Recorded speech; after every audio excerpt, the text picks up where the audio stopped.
And hello. Today I'll be continuing on the animation sequence that I've been doing over the last 4 weeks. Probably go do this polish up on this last section through here.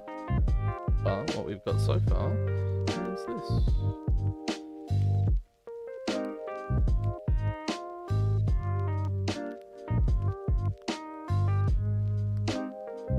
So since the last stream, all I've done is tidy up a little bit more lightning, added this extra shot, and we'll be continuing on with the final section of this, which will be a divine smite, basically, of this guy with the gun.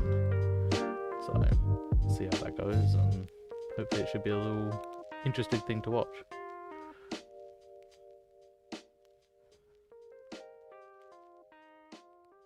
So I was just getting 2 key poses up through here, so I wanted the up, which is a nice strong directional pose.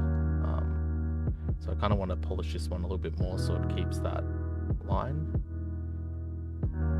The eye line is matching up, but the legs and stuff aren't quite keeping the direction I like, so I need to straighten out this knee so it's out a bit further on.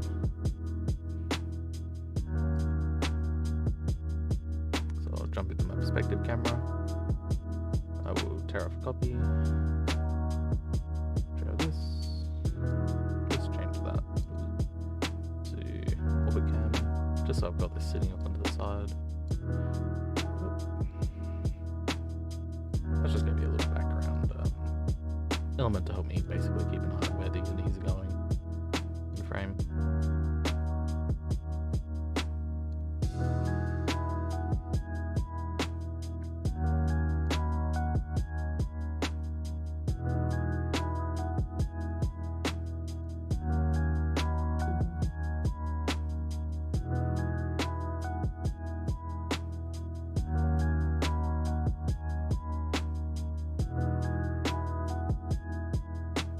Also keeping in mind of silhouette in through here, because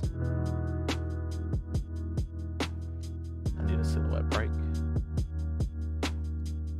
So I'm just going to be trying to see if I can find a internal little line or a little bit of a break up and through there. That will find something where the foot looks nice on that angle.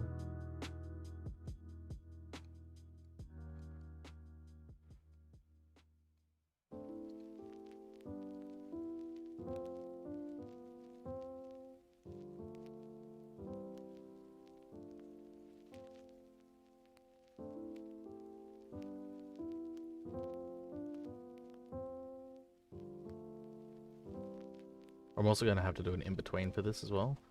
So this is just finding the 2 poses which are kind of interesting for now.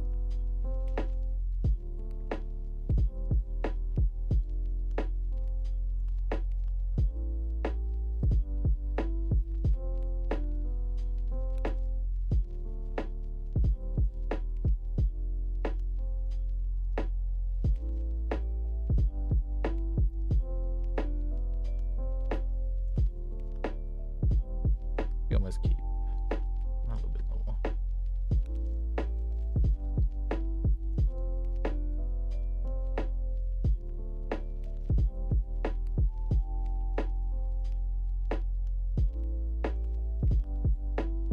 Pop stretch back on, so it'll help me really sell what I want to do with this foot.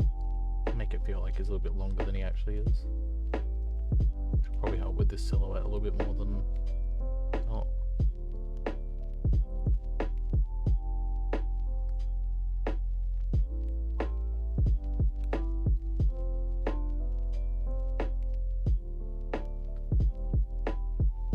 Also, what might help is trying to see if I can get an arc in through here, opposed to twisting his spine counter to that.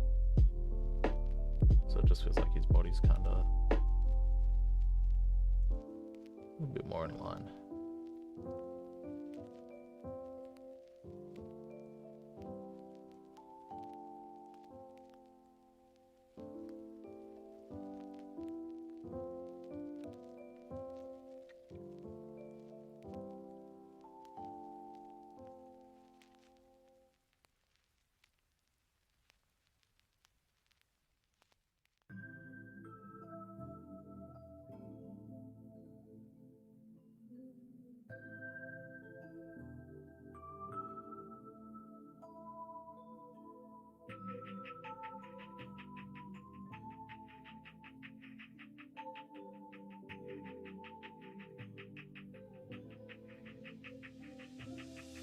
That feels a bit nicer. Probably also just get this a bit more twist up here.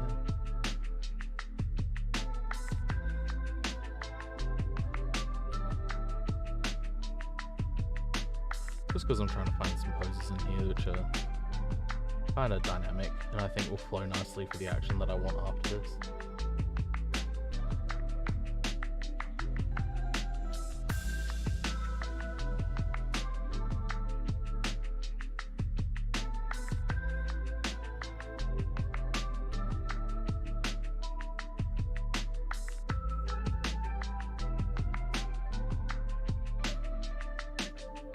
I also use lightning trails afterwards, so basically I'm taking advantage of the lightning being consistent through the scene. So when I get to this one, we'll have lightning all down Thor's body on each side, and then up here we'll have it start coming up as well, starting to wrap around the hammer. And we'll probably hold that pose or another pose that's also very similar to it, just so we get a nice hold frame, which will help sell when we do that final action of a big downward swing, that the weight is really into there and the speed that this hammer is moving.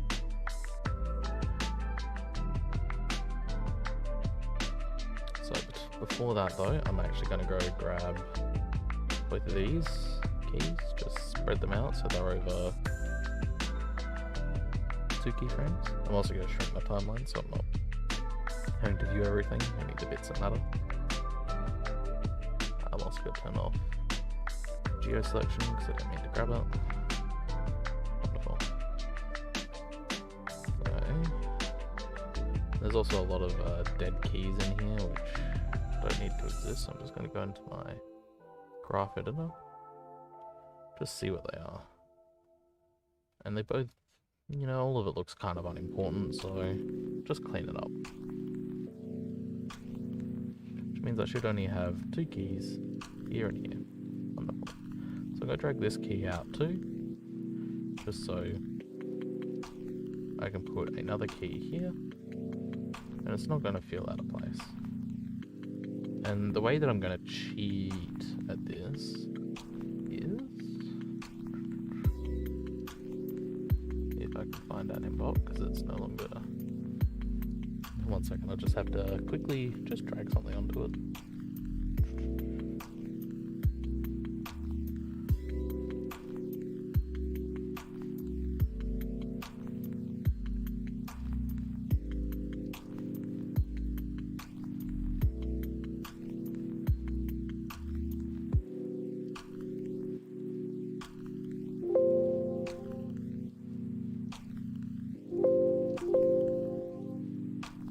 Now just go wait for Animbot to finally do its thing.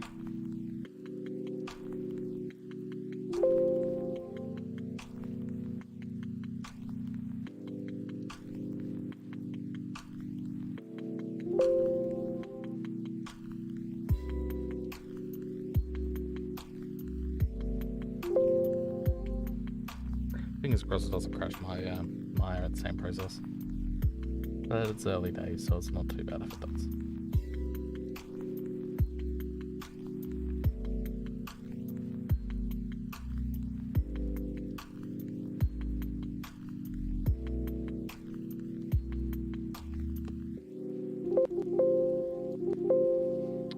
Have I killed Maya immediately? It looks like I might have.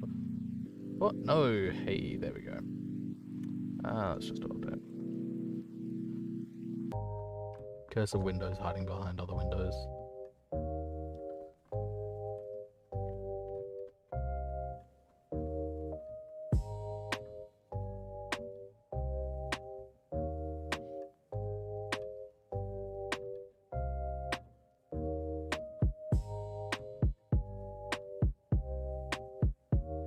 Yeah, I'm hoping to come up with a really nice divine smite, basically, with Thor on the shot. Kind of want him to hit the hammer, have a nice delay of like a second, and then just a big bolt of lightning just strikes this guy as a secondary to Thor's hit. So, should be really fun to get going.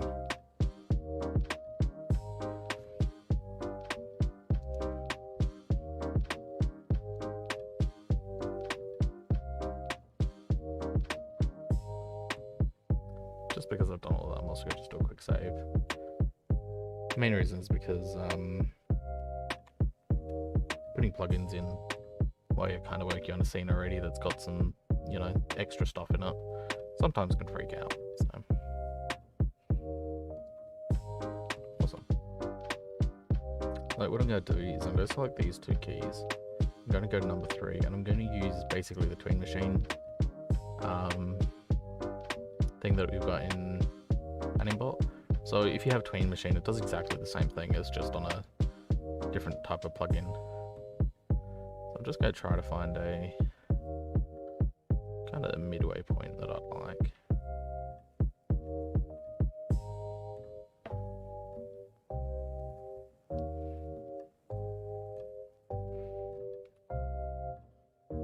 I'll make it stepped as well.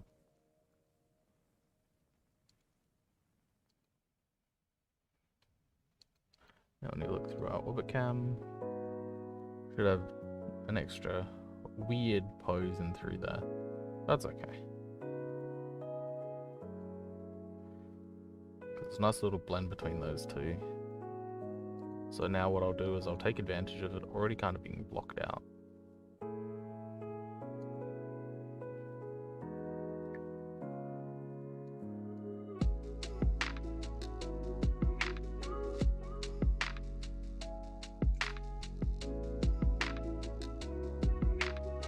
I'll do this in camera space as well, because, you know, that's where I want this end product to be.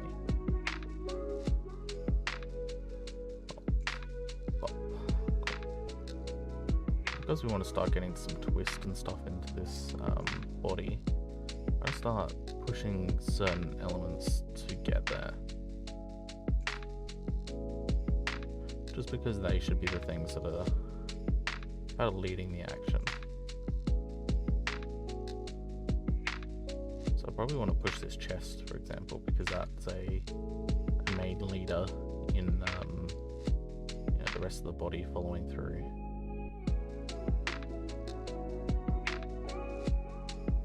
Cool. And the next bit I need to get going is the hammer, because that's currently broken his arm. And I'm pretty sure a broken arm is not going to be that useful. Find a nice pose that comes from this. And then we know where it needs to get up to here, which is up. So what I'm going to do, and also the rotation of the hand, you know, currently it's down here. Over here it's got this weird rotation. So I'm just going to double check my values, make sure I haven't got anything super funky. It appears that I've got a very large rotate on my rotate X. So what I'm going to do is just go down to graph editor,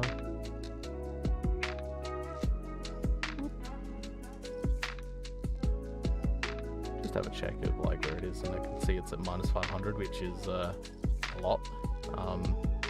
So I'm just going to go grab that, drag it around till it's roughly the same spot, but actually in the right, you know, rotation value, because before that was a little bit nuts. So now when we play, like, go through these two, hey, that looks better. Giving, because of the correct value, it's now like rotating correctly, which is what you want.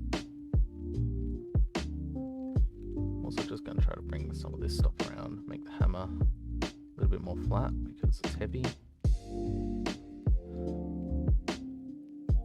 Just because I want it to feel like it's really pulling it up. Just also make sure that's viewable in camera. And while it is, I also, what I'm doing at the moment is just making sure Thor's not like kind of blocking the silhouette of things moving.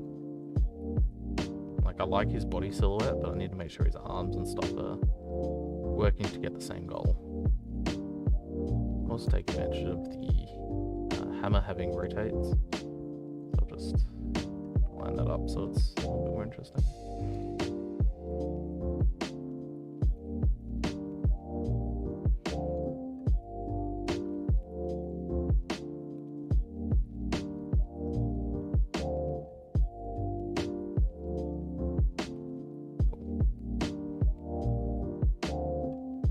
So just the key poses, that one, and this is my in-between. Now, what I can do is do another in-between towards this one. So we've got this really fast acceleration, so I could possibly even have another pose below this. Just so these are a little bit differently timed out. Because the timing of this is very much, it's over 6 frames, so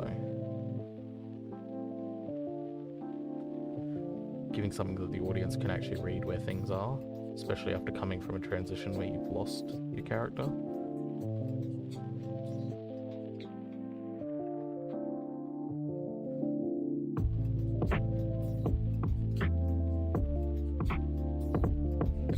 So what I might have to do, just go do a little play blast first, just to see if my stuff is actually playing really nice in real time.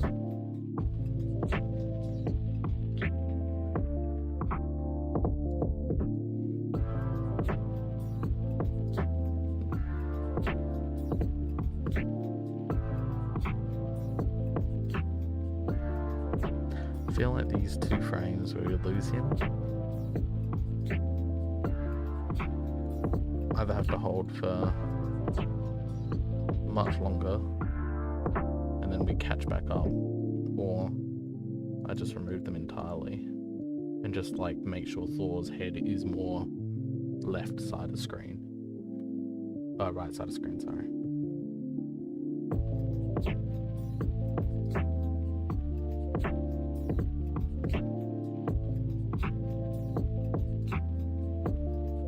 So fingers crossed we can get that to read a little bit nicer, and that's just camera work. So I'll just go back into my camera because I know where my cut is. I'll just go grab these 2, just go bop, bop. That should just give me that 1 extra frame which I want Thor to move in. Yep. Cool, so I'll just copy this key here for the body. So I'll jump back out of my camera. Just jump down here. Sorry, I keep hitting the Windows key because it's in a slightly different position from my normal keyboard. I'm going to hide the camera group just so I don't select it. I'm going to select all this. I think I have IK handles, so it's selecting the IK handles.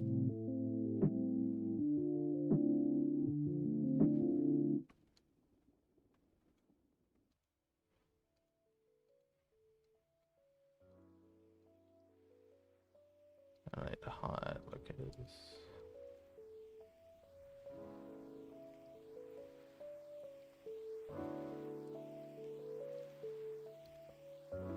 Yeah, it's doing it. It's just interesting.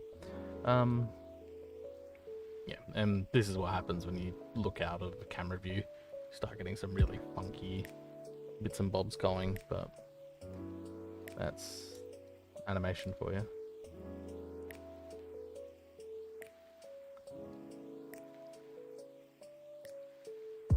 So, what I want now is just to grab this main control and just give a little shift that way. And up. Not forward, up. So I'm currently in world selection for it instead of object. Because if I was working in object, then I would have to make sure the rotation lines up where I want it.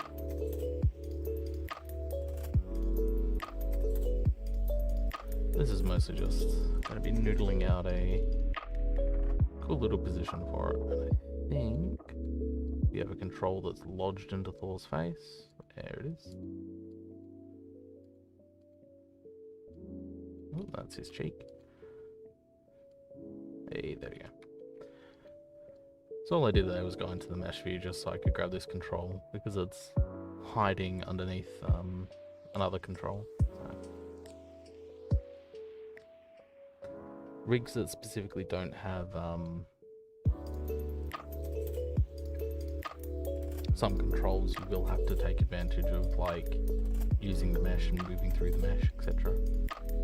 So always take advantage of what you have.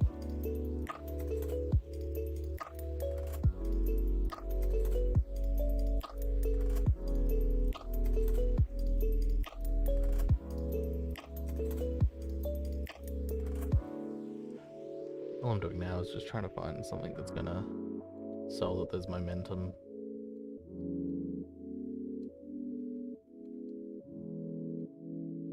Because I'm using these lightning controls, I can kind of just fake that things are going in and out of the eyes.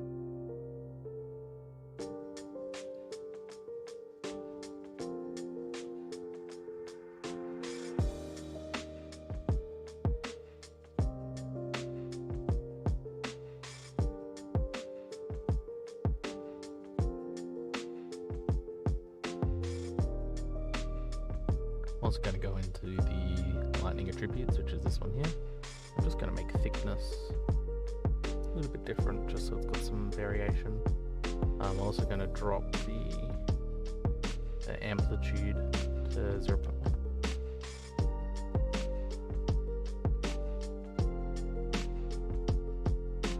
Just because the amplitude is a little bit too much in that eye section.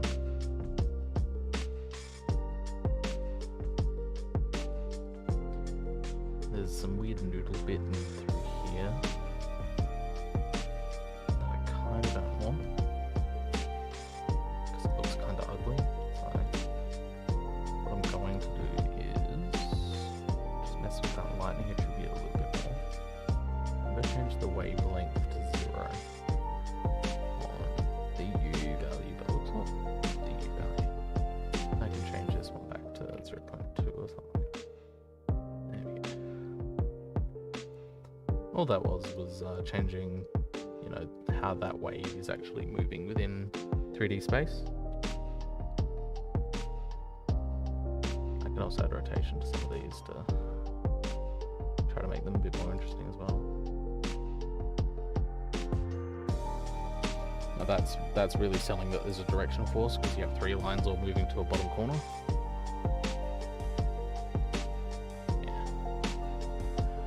So I'm just taking advantage of, you know, leading lines and stuff like that, because it helps sell actions and movement. And because I'm not using like proper effects for it, you know, taking advantage of rigs that allow me to do such a thing is really, really useful. So let's have a look at that through cam.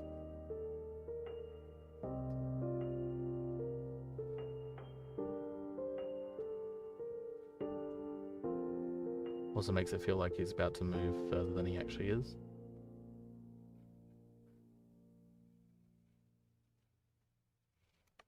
And because I've now cut that camera stuff at the start, I will have to add an extra frame onto this one. So what I'm going to do, because I'm being very cheaty with it because we are working within camera, is... It feels weird because it's not selecting. Okay, it doesn't matter. I'm going to grab, because that's the key that looks cool, this is the key that doesn't look cool. So I'm going to delete this key, because it doesn't matter anymore, it's an irrelevant key. And I know this key looks cool. So what I'm going to do is I'm going to copy that key. So I right click copy, just paste it down here. Boop. So I've got a duplicate of that key now. What I'm going to do, so I'm just going to grab the main controller, or the offset controller for it, drag it down. So he starts, he ends, goes up, and you go up again.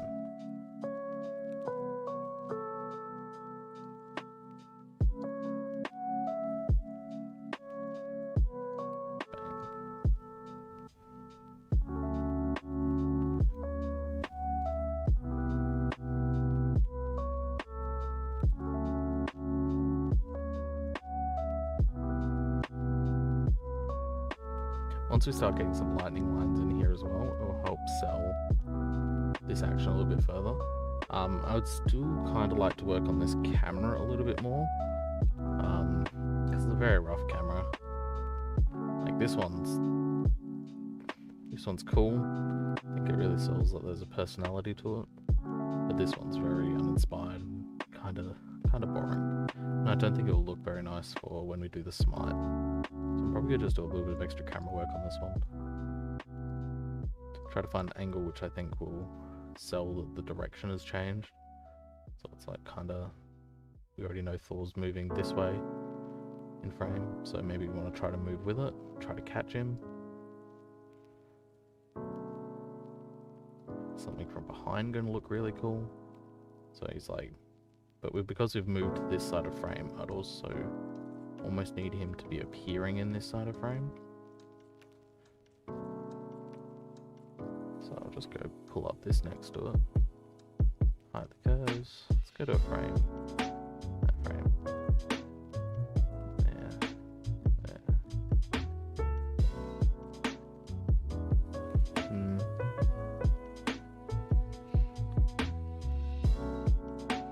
Nice idea, but I don't think that's going to work either.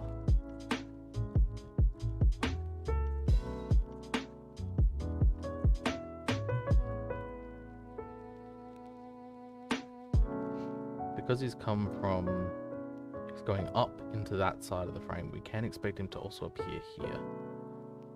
So I could theoretically push it so he comes in from that side of the frame. We will lose a bad guy though. And I would prefer to have like a closer mid shot than not.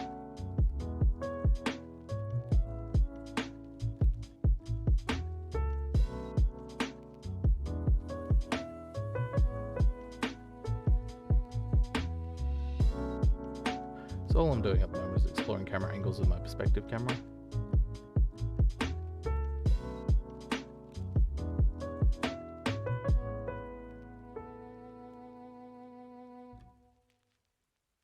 Could also make this a tighter field of view as well. Something I might mess with in a second. Only because if I can make it flatter, it means that I won't get some weird perspective warping with how I want my character to look within the scene. So if I go to field of view here, for example, let's do it on a frame that's not going to matter too much. I'll just set a key. Oops. Well, that's what happens when you set a focal view of 0. So I'm probably thinking maybe pushing it up to like 80. Because that tightens up the frame a lot, opposed to 45.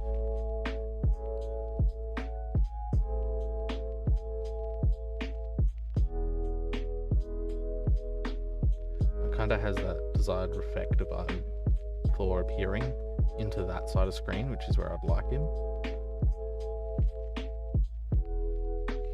So let's see if I put this to 80 as well. How far off it actually is.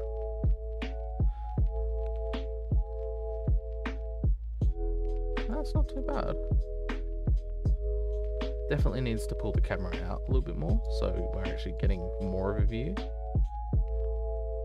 And because I've hidden that, I should unhide it so I know where the camera is actually in world space. I'll open up my perspective view, or my second camera view, just so I've got it up there so I can see it.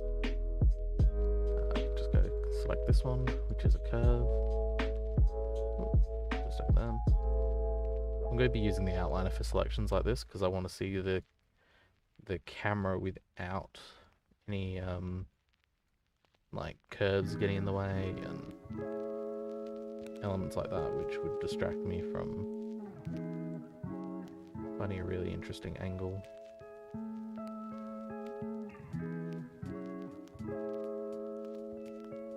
I almost want to, once he gets up high, like pull it up so you get this like interesting silhouette of the hammer.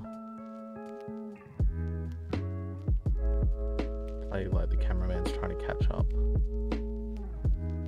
oh my god, something big's about to happen. Maybe a little bit of touch.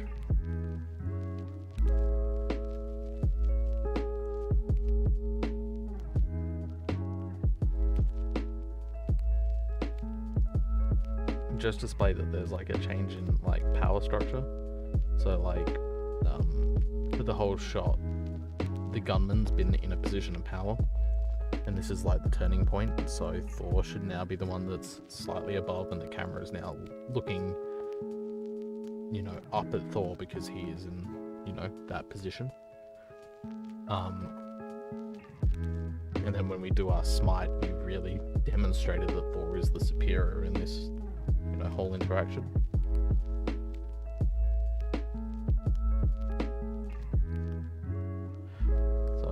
What I'll do is I'll do a little play blast of this as well, just because I want to really see if that's going to be something that's going to work.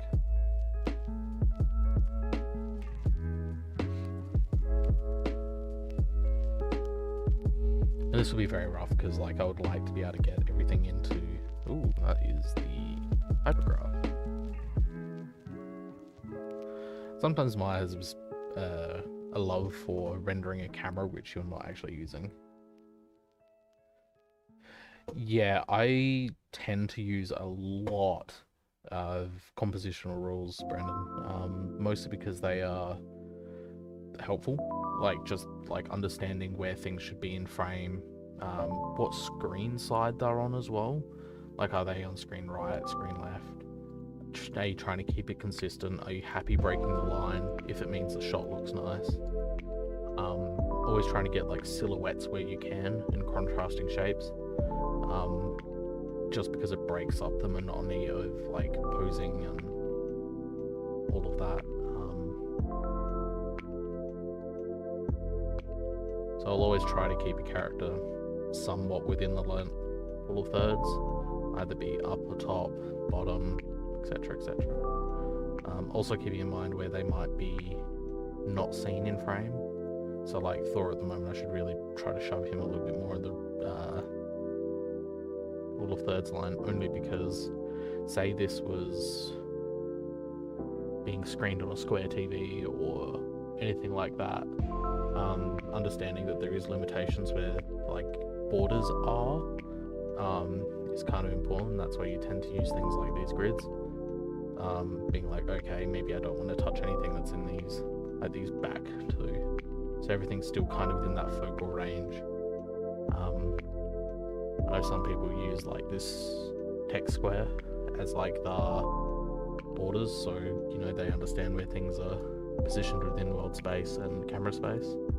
You try to line everything up so they're still visible within it. Ultimately, it comes down to, you know, what compositional rules you want to apply and stick to throughout your shots.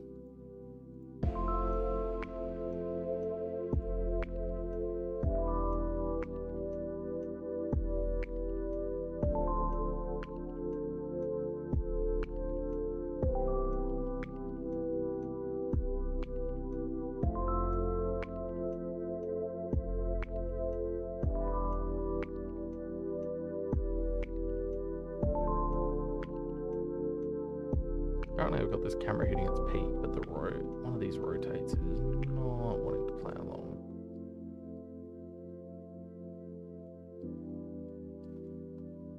It's because it's easing too early.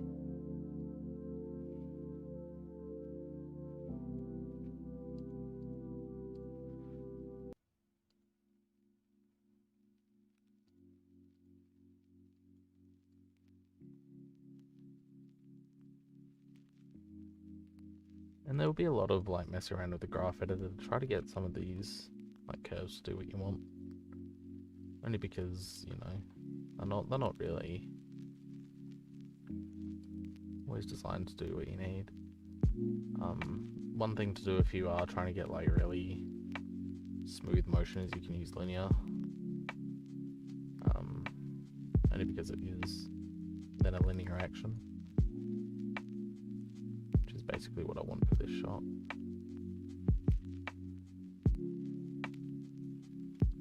Delete that key at the end. It's not helping us.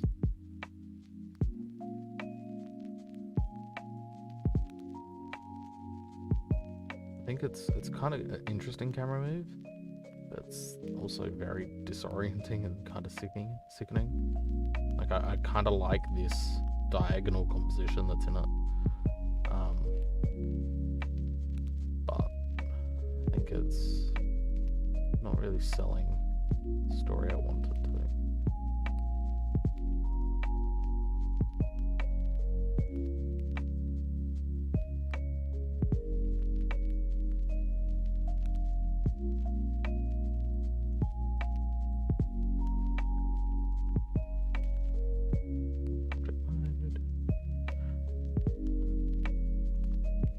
You know, also take advantage of, you know, swapping between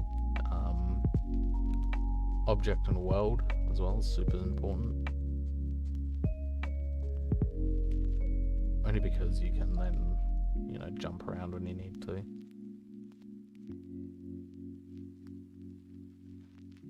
So what I'm doing now is I'm just giving this camera a dodge to start with.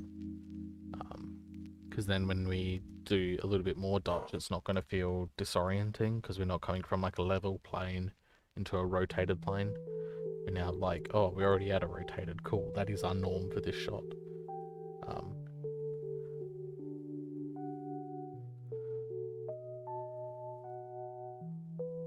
You know, the extremity can like vary, but that should work.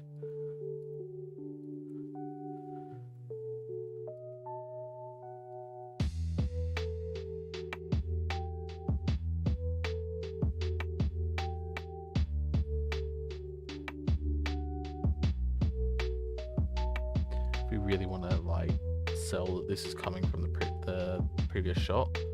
One thing we could do is like do a whip pan. That's a bit extreme in this case, but you can do like a big pan to like try to catch up to where the action is.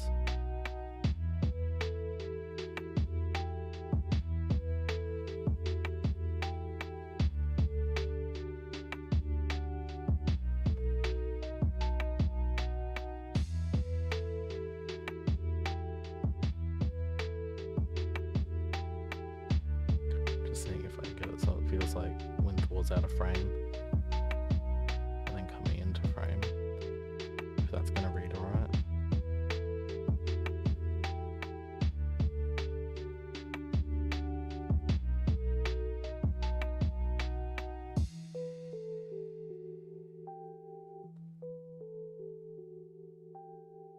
Like already that sells a power struggle really nicely.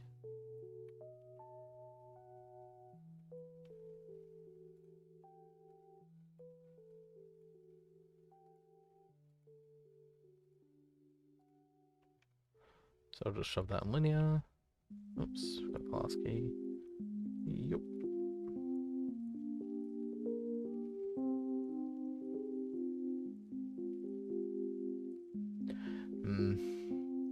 Now we've got an opposing camera move to like the previous one. So either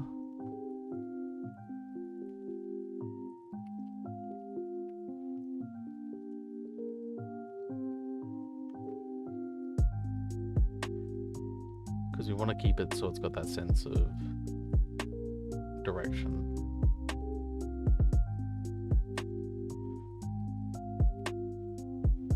That does read a little bit nicer.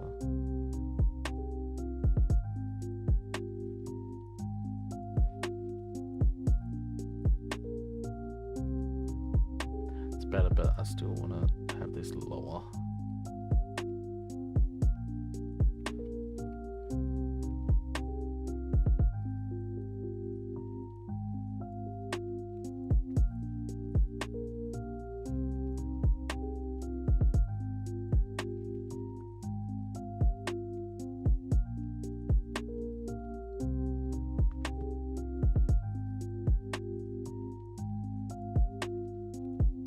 One thing I'll also want to do for this, because we are having him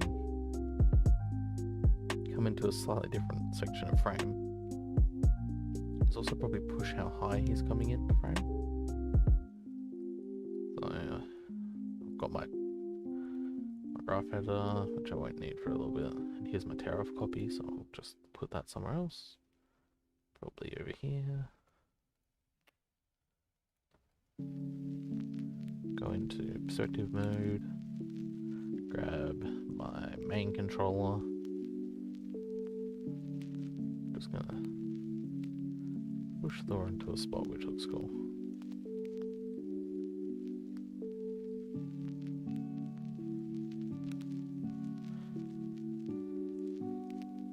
Not in frame, slightly higher in frame. Just because we really want to sell this power dynamic really quickly.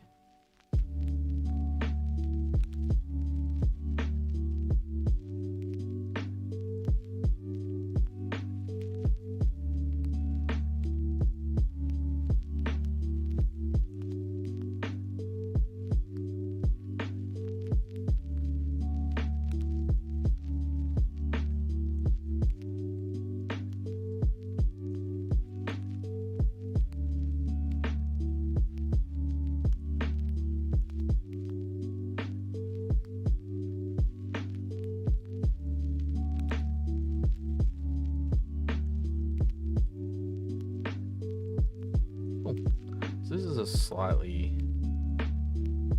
out of frame, so what I'll have to do is I'll try to get everything back into frame. Shouldn't be too bad, because the general shape is already in there. Just going to get stuff that's still reading how I want it to.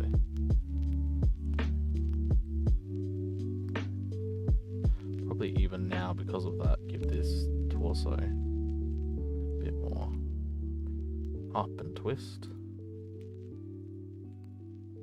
Make sure his wrists are kind of still feeling like they're strong and powerful.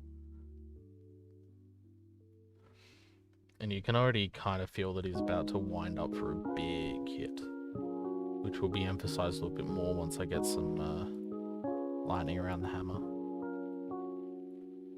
On top of that, because now we have an idea of where Thor's going to be sitting within frame, we can really take advantage of like our framing.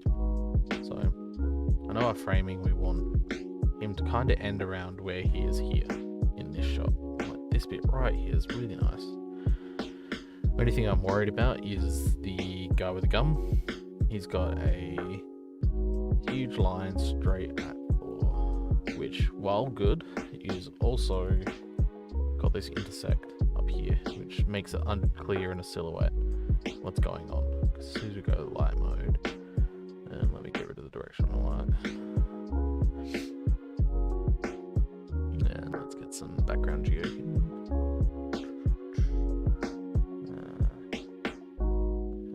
There we go.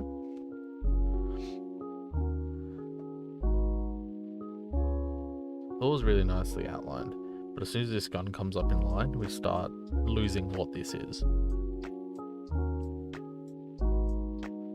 So either I have this guy scrambling, so he's still kind of got his gun in a lower position, or when he brings it up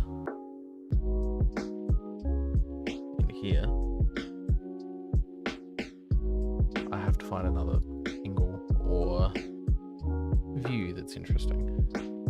That's not going to obscure, you know, this gun barrel actually reading as a barrel. So stuff like that's something to keep an eye out, like intersecting lines and like silhouettes actually mashing together from camera views. So I'll probably have to tweak. I think I'm going to go tweak this guy's anim, because I think I want to try to keep Thor's as clear as I can.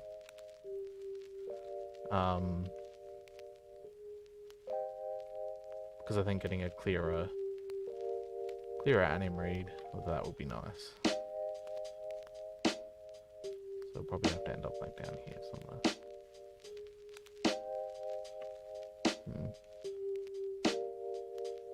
We'll see.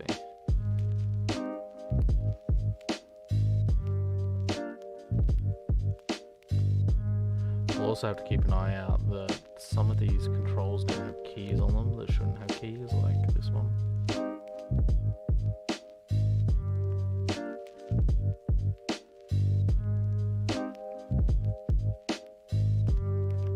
Like, don't know where the keys are, but they exist apparently on this control. This one should have keys, essentially.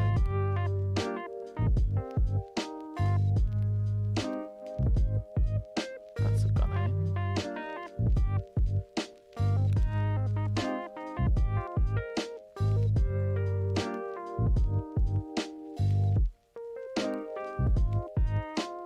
I'm just using the up and down arrow at the moment just to make sure there's no other things attached to it.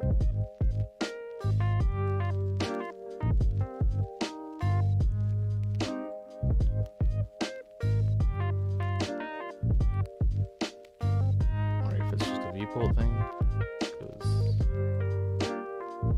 all's working. This guy's controls are all kinds of whack at the moment, and I'm wondering, yeah, that hasn't got geo control. One thing to also note is, like, you will time to time be doing like troubleshooting, making sure things are working how they're supposed to. Oh, yeah, I guess it's just a viewport error.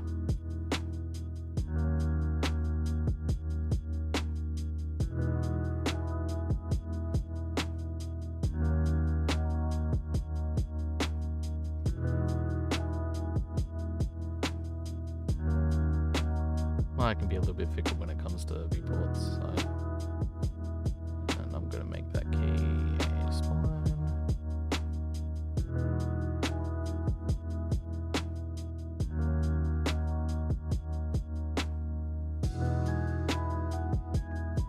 Get rid of that one because that's junk.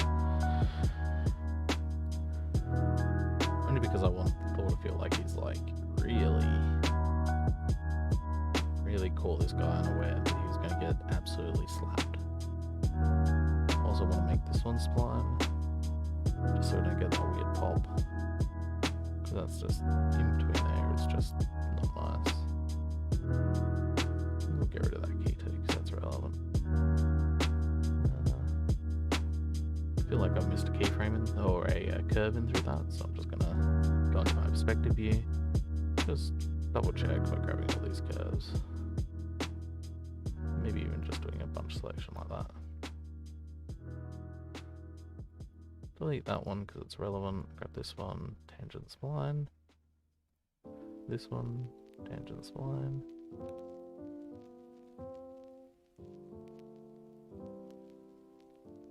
Nice.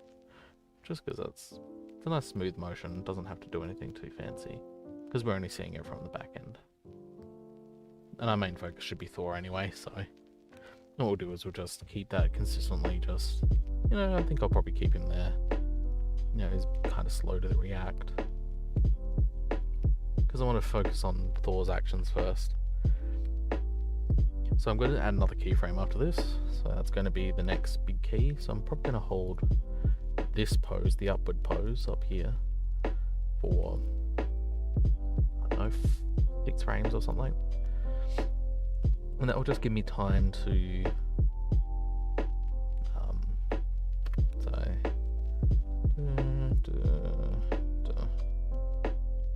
and I'll put those extra keys in now as well.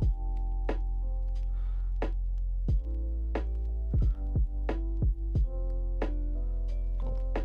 The reason I'm putting those keys in now is because I'd like to be able to hold this for a bit longer, and I can add some settle on either side.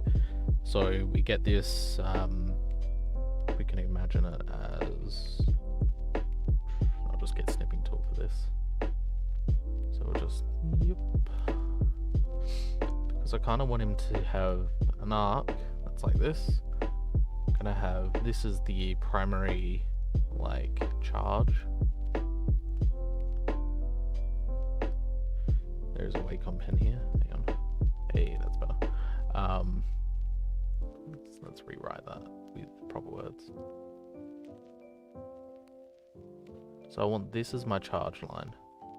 Let's also make that different pen. Hey, red. So that will be the charge point.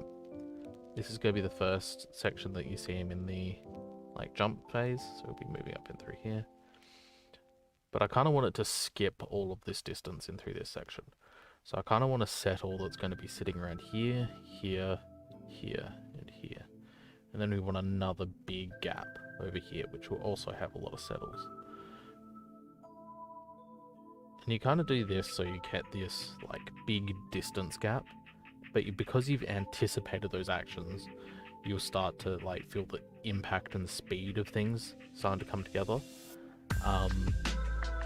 So that's what we'll be doing with this animation, is I'll be making sure that there's these moments of pause and these fast actions in through here. And because we're using lightning as our secondary animation, the lightning will hang in those areas of fast action for longer and then come in to settle around for afterwards. So we're building up, anticipation as well as, timing and pacing.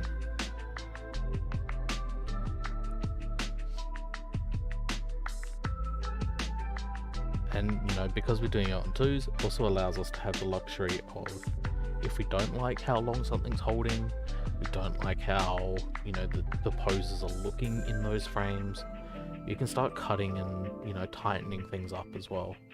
If you feel like a certain action when you're working on twos needs to be on ones, start working on ones in that section where you think you need it. It only increases the feeling of speed and pace in through it. So my next frame that I want to do here is going to be my impact pose. So I'm going to go back into perspective. Just keep this my torn off copy just floating around.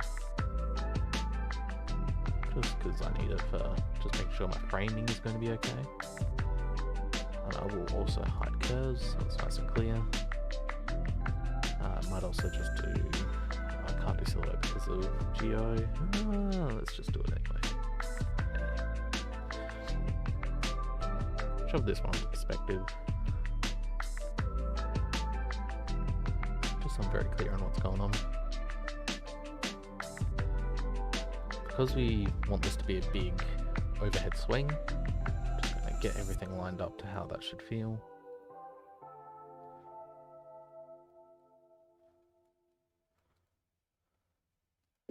And what actions have to happen for a swing to happen. Chest rotation is going to be a big one. Get my primary movements in the chest that are going to need to happen.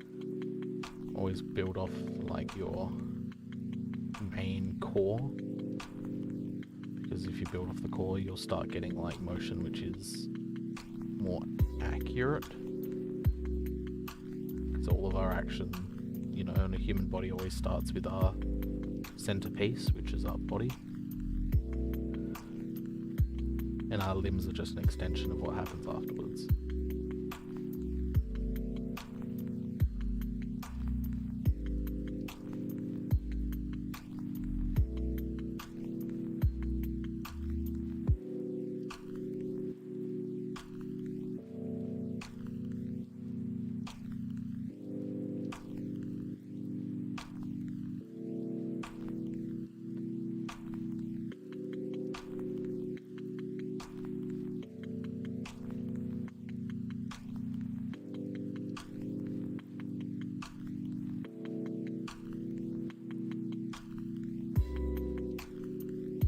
Shoulders are also important, so making sure these shoulders are offset how they should be.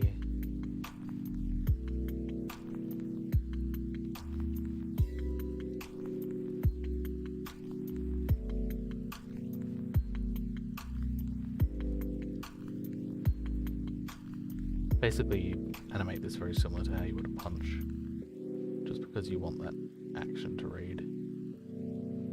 I do have to be careful because we're losing the hammer in the silhouette here, but hopefully I can gain it back once I start moving on the hips.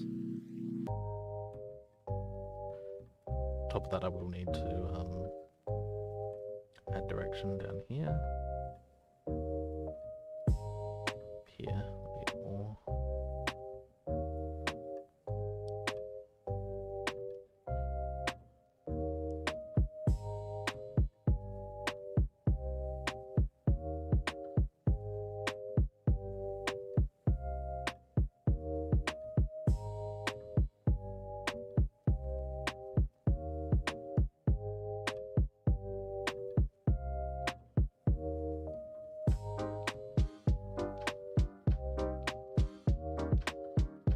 Stage will very much be just like finding stuff that's visually working for your shop, and all polished with phases will be exactly like this, where you're kind of just like spending that extra time noodling out elements which are just going to help improve everything for your shop.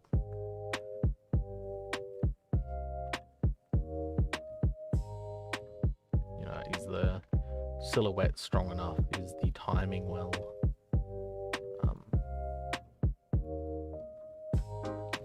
Read that something's happening.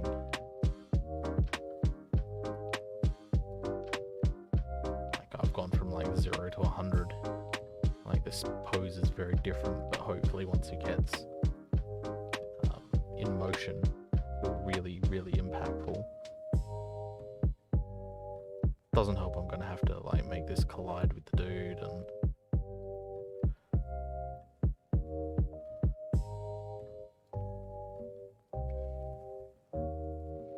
there'll probably be an in-between between these two poses, but it's going to be closer to one or the other, sorry.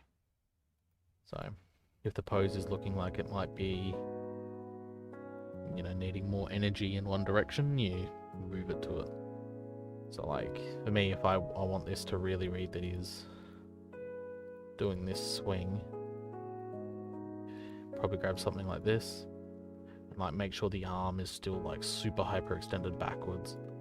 Like the torso is starting to get that twist into the middle, but the arm is still lagging behind. So you're still showing that there's a build up of momentum incoming. On top of that, like I'd really want to accentuate this arc. So like that arm is going to be in a position where if you'd followed a line all around the back of the hammer, it would stay in that line. Because then you're showing that this is moving in a natural arc opposed to straight at the enemy, because it's not like a projectile.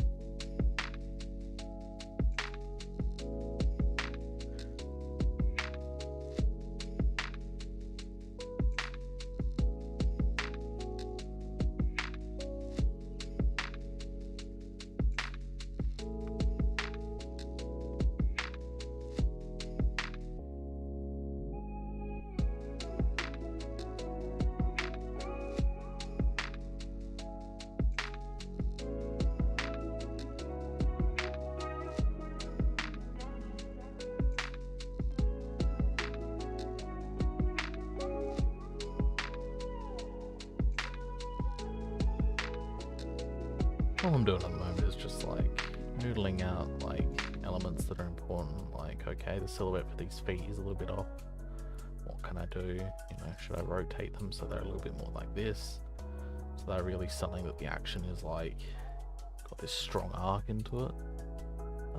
This rig has some really cool controls, so like I can force this knee to have this big line into it, which is super helpful for coming up with like really dynamic poses.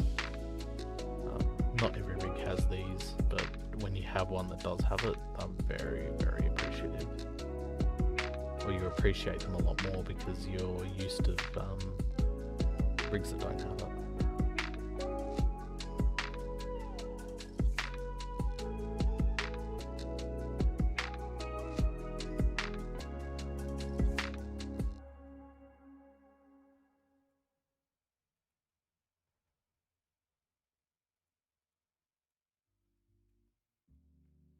Like if I had my choice of what a rig could have, they would all have a control very similar to that. Alright. Now this has kind of got the pose I'd like. I'm kind of just see if I can position it right on top of the dude.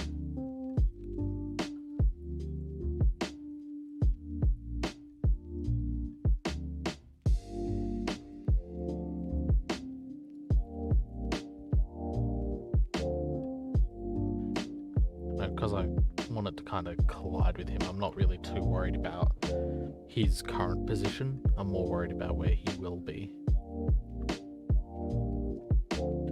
which I'm kind of hoping to force him from being on screen right, onto screen left, so he's like literally being pushed out of his side of frame.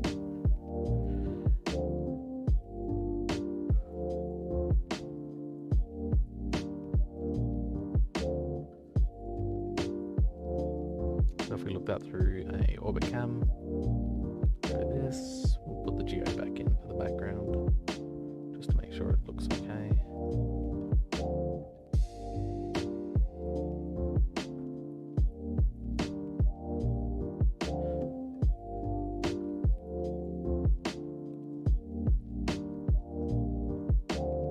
So that's just the interim frame, which is kind of junky.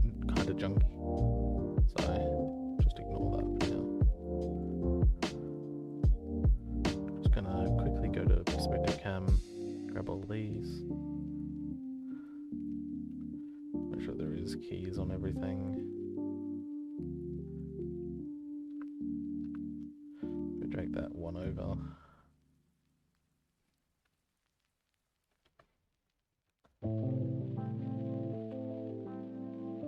And tangent stepped. So now we shouldn't be getting that really funky mid-frame. Yep, cool.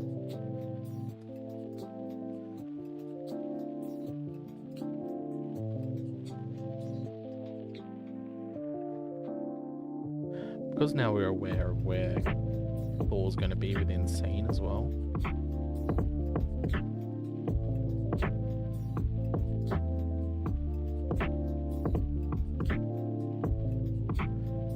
I'm expecting this arc that I'm about to have going to be in a really nice position, because it's going to arc from around the edge of the border. So I'll open up Stipping Tool again so you have an idea what I mean. And I'll hide all this junk of curves.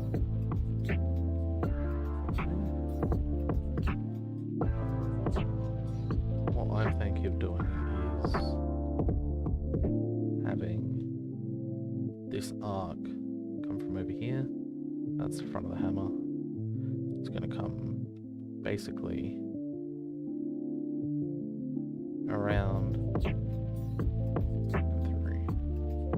So we'll get the motion path. So what happens with this hammer is there's a little bit of a control which allows you to stretch it out, as well as it allows for like a speed lines basically out the back. So with a combination of stretching it out and following this arc that I want to create, and some speed lines, and then the lightning trailing behind, we get this really cool effect of it feeling like it's being kind of repelled and like an extra amount of force is coming through. So even once we get to this point, we'll still have this huge arc telling us where this hammer has come from, which will help sell the action even further.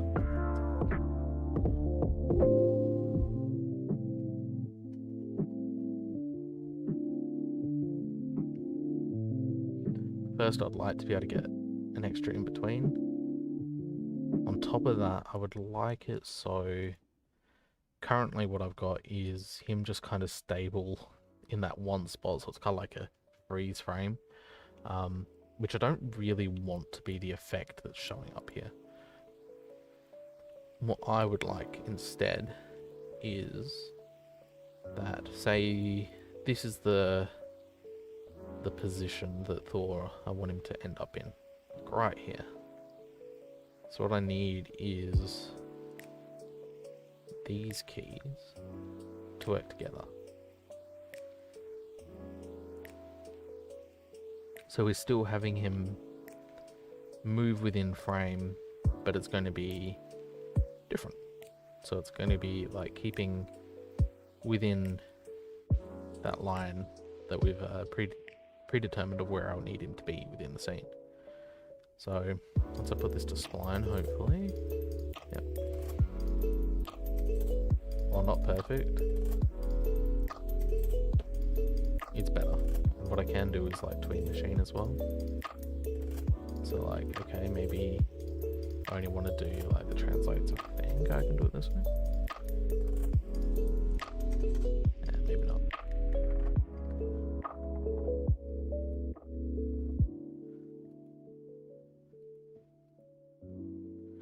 And because we know that this is going to be like a little arc in through here, I can use the arc tool in Animbot as well.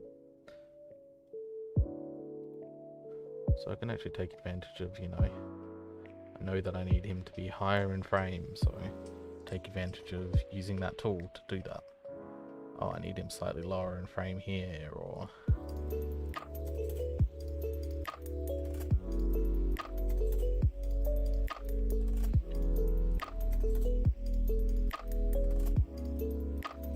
yeah, this is one of the reasons that I really like Animbots, because it has all these tools in for making sure your arcs and stuff are really good.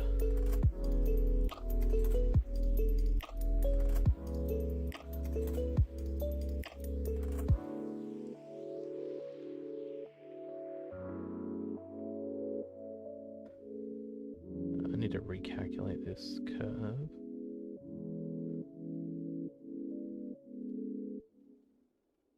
Because it doesn't seem to be refreshing correctly. Also, I like to use spacing temperature, if anyone's interested. Spacing temperature is a godsend.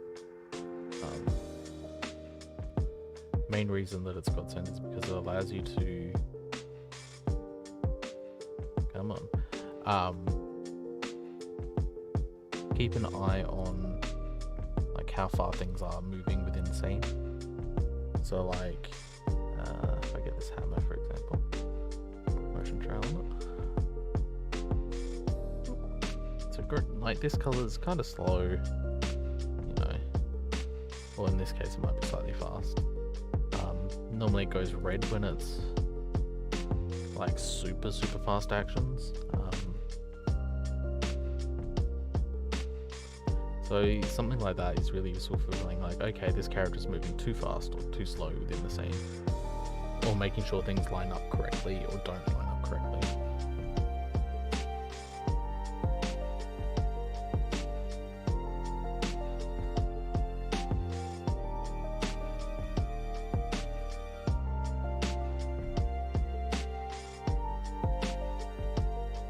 So far I think this is going well for just like the arc is pretty reasonable.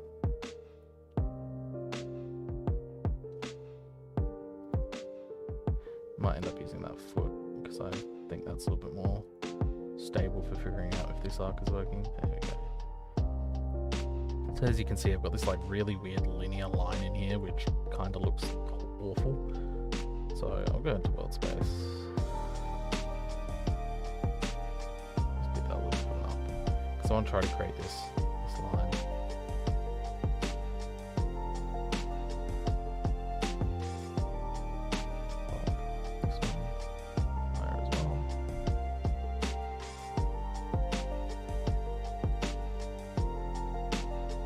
I find you do this a lot when you start like noodling through shots, is you'd be like, oh yeah, this arc isn't good enough, or this arc is too good, or it's not quite insinuating the motion I'd like it to. And it's good to keep an eye on these things when you're working.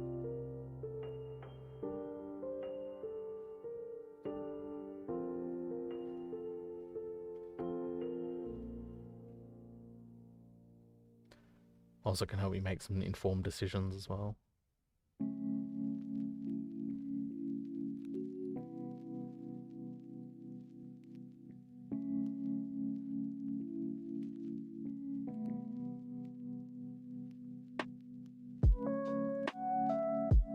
Cool. Now I'm just going to grab this controller, put everything back over here in step.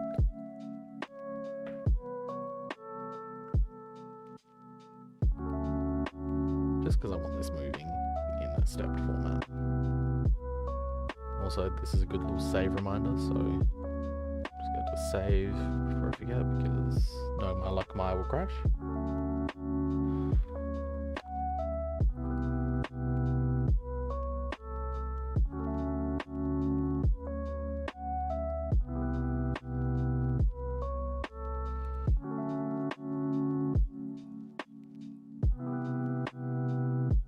I'll get a little play blast as well.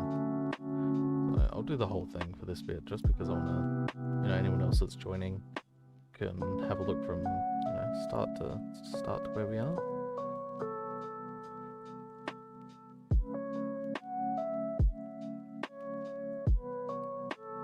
Just gonna hide my motion paths, because motion paths are very CPU intensive,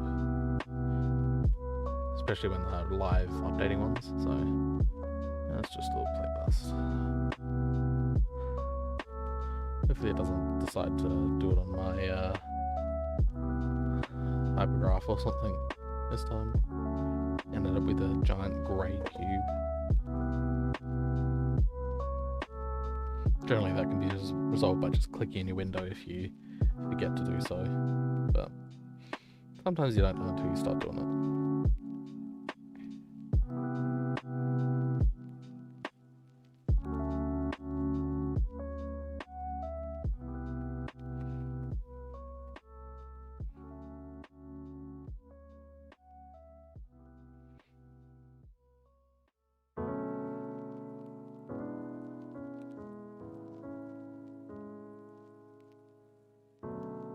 Cool. So as you can see, this is just like pushed out a little bit more now. You're really feeling like things are moving in the right direction, The pacing at the end feels like it's going to be interesting. Probably could have a longer hold frame. Or even a longer, Thor isn't in frame yet. So I could probably hold this one for an extra 2 frames. Maybe 4, just so you're not sure where Thor is exactly at that moment, and then when he comes in, you can then have that big release of energy coming in.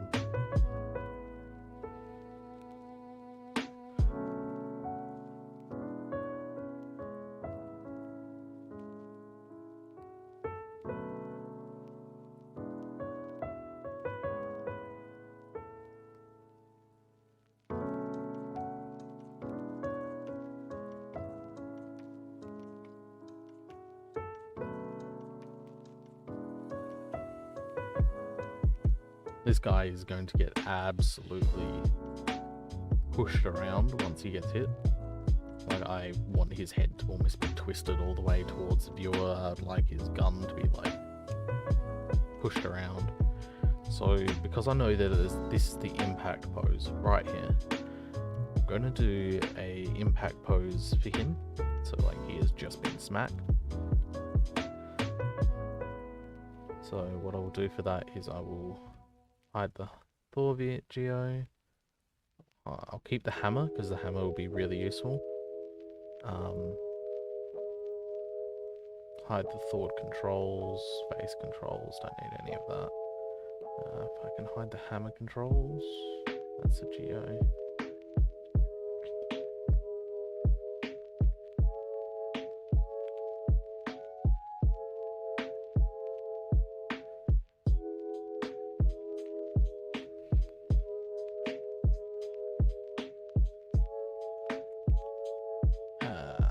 This rig doesn't have a hide controls option. It's a bit rude. Might just hide the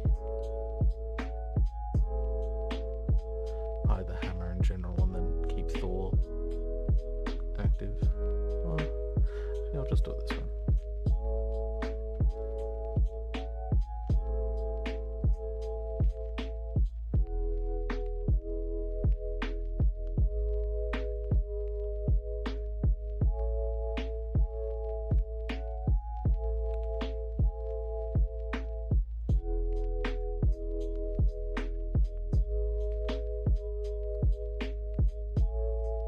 bring Thor's Geo back, but I won't keep any of his controls so I don't accidentally select them. Yep, cool. Cool.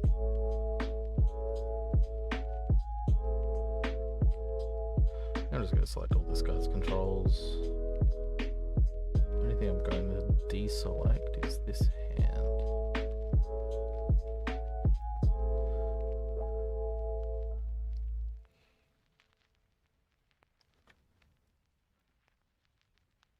Cool.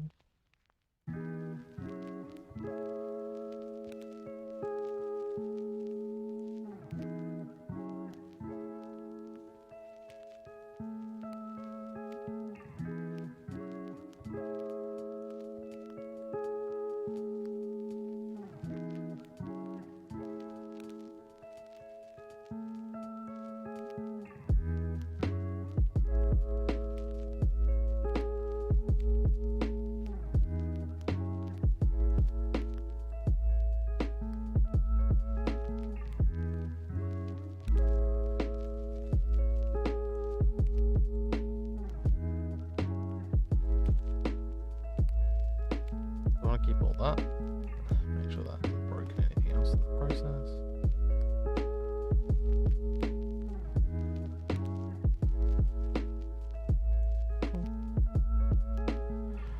So this will be main pack frame. So I'm going to grab all the keys that are after it. Get rid of them because they don't need to exist anymore. Grab my impact frame.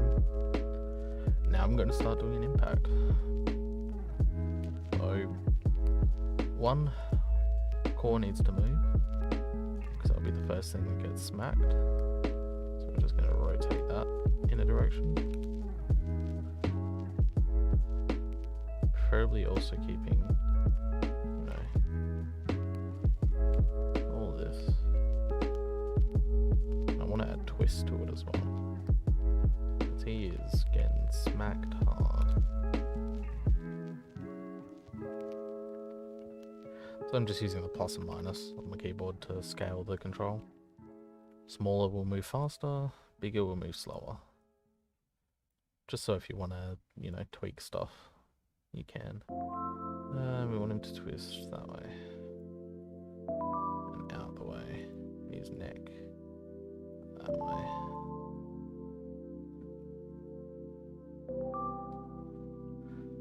Where's his little neck control?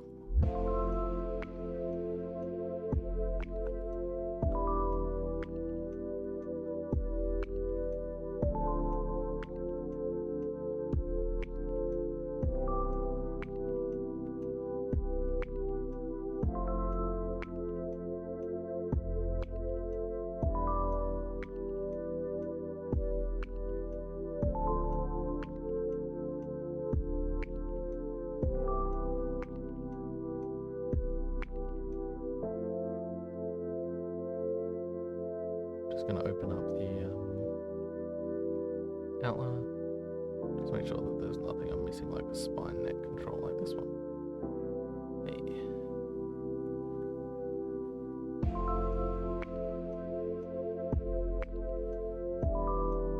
Just because I want to try to avoid getting like really dirty looking geo on this body mechanics rig.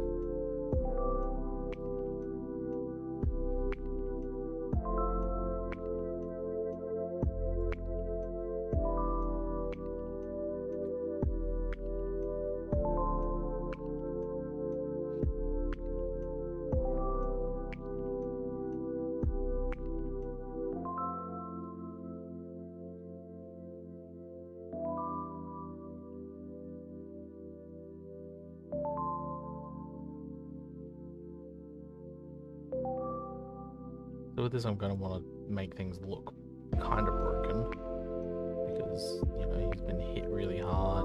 Things should not be moving the way that they are.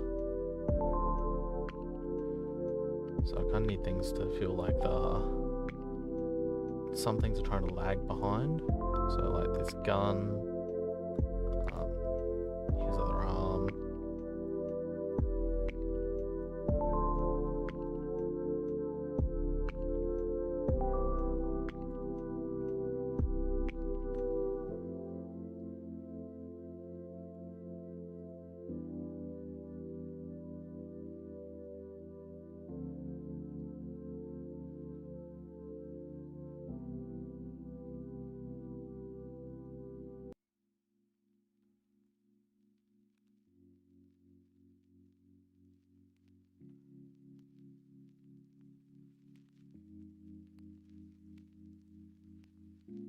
One thing I will try to do is make him feel like he's unstable, like he has just been bodied.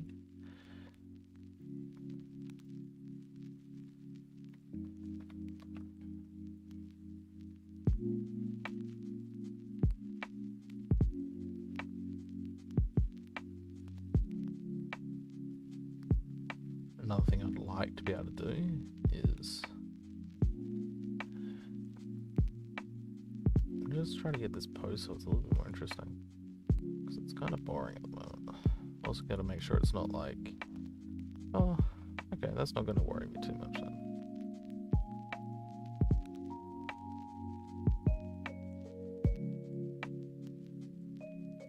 Yeah, that's not too bad. Because then I can like just twist his body a little bit more in a second. So let's just double check where the hammer lines up. Oh, perfect.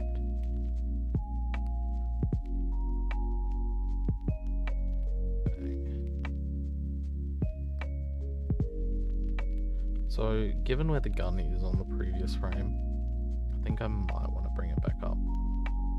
Only so it's still there.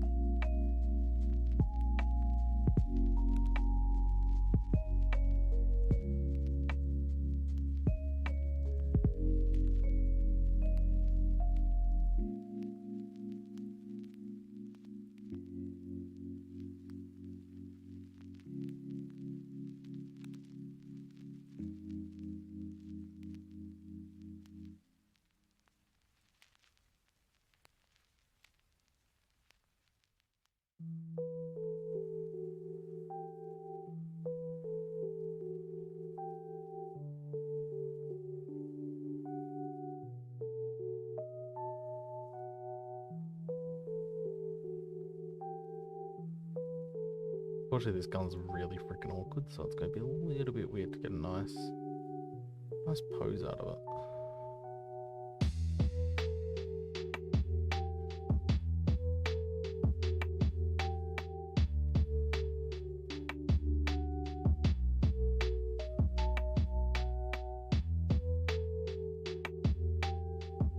Especially when this elbow is going to be a little bit of a pain, because I think this arcade control just likes to get stuck in things. That's the knee. Elbow. Hey, there we go.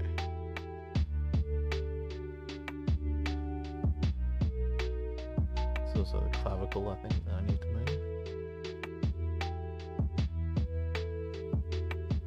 Just so it feels like he's really been impacted.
At the moment I'm just trying to get like something that the shoulder's not breaking.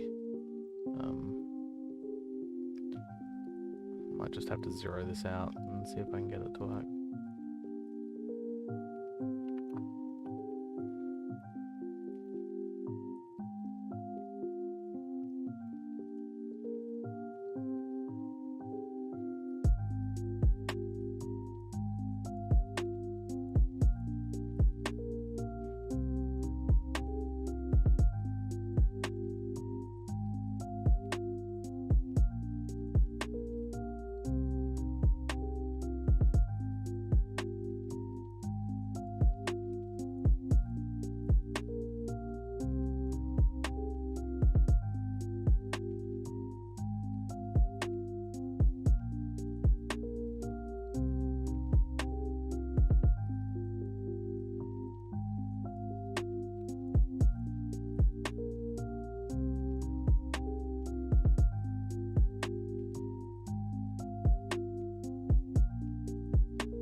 I also want to hold on this pose as well for Thor and this dude.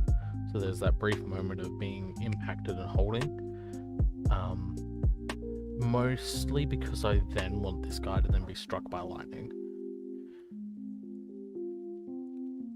As well as it allows like Thor to get this settle, and it's like really hasn't knocked him over yet. It's just like really shook him. And then I can have this guy get into a settle, so this will probably happen for a little bit more frame wise. And then we'll have our final bang, which will be the lightning strike.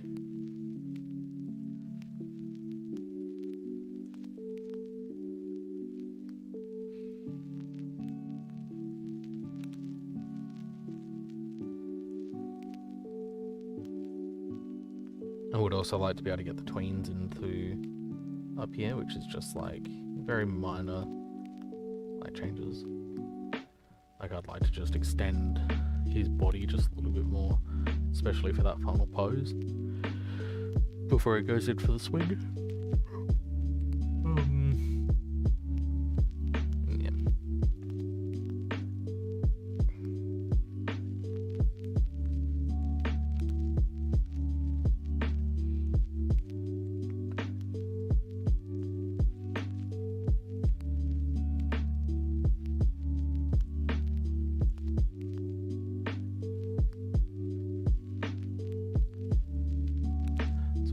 I'm going to select these two keys. So I'm going to turn all of Thor's controls back in. Boop, boop. Select it all. Deselect that.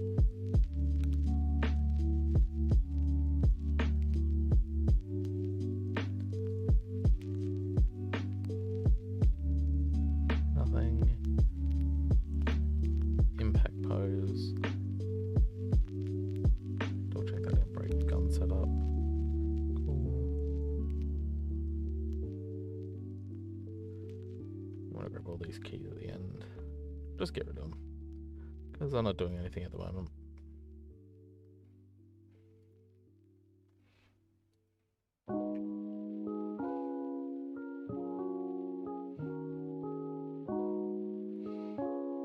So we know 1063 is the impact, so we want 65 to be the same as these keys.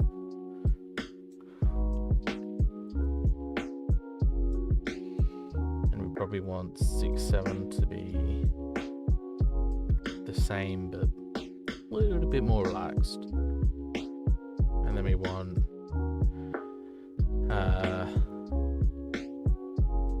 169 to be lightning. And this is going to be the big one that's just like a big bolt from the sky that just crashes down and just shocks this guy for a couple of seconds, or for a second, and then fade to white or black. So we'll use the rig that we've been using this whole time. So this is also going to be the eyes for Thor, so we'll just have to work with it, I guess. Or actually no, this is the time that I've just got to duplicate a reference, because I want this to be a unique beam basically for this shot. I don't think moving this around is going to be that good. And I'm just going to go duplicate reference. So basically all this is doing is importing a new lightning rig, but it's technically a duplicate. So it will have like rig RN1 or something behind it. So I'm just going to focus on that with F. And I just grab this. I'm just going to move the global just away from origin so it's not stacked on everything else. Grab this. Because this is going to be a big bolt too, I'm just going to do this, and I'm going to scale it by 10, maybe? See how big 10 looks. 10's kind of chunky, so that's good. Still a little bit thin for my liking, so I might have to do this by 20 something.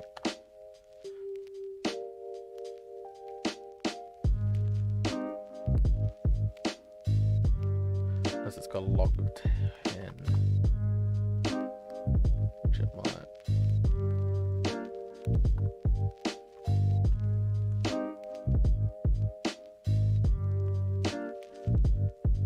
Oh no, there we go.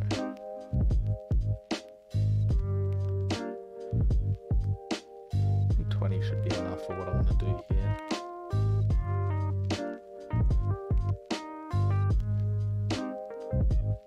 Always bump the thickness up too.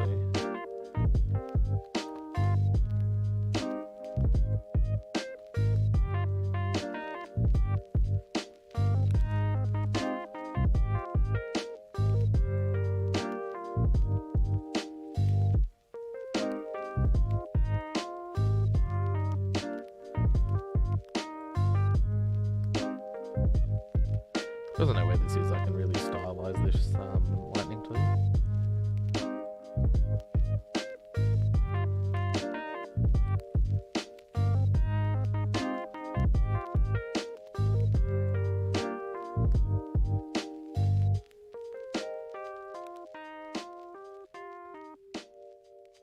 So if we look at this camera, poor man's being smited to death.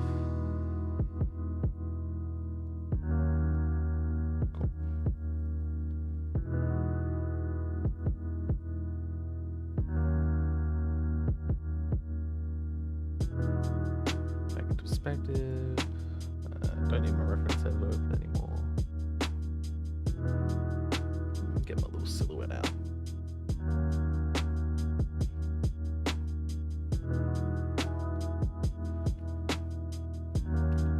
We're usually using this bottom control because it's kind of the center point. I want to move it kind of just around here. I'll also need to grab the little bolt control, this one up here. Probably want to need the amplitude and all that to be very much almost zero for these two. Also want to have V noise on because it's nice, adds a little bit of variance forward and back.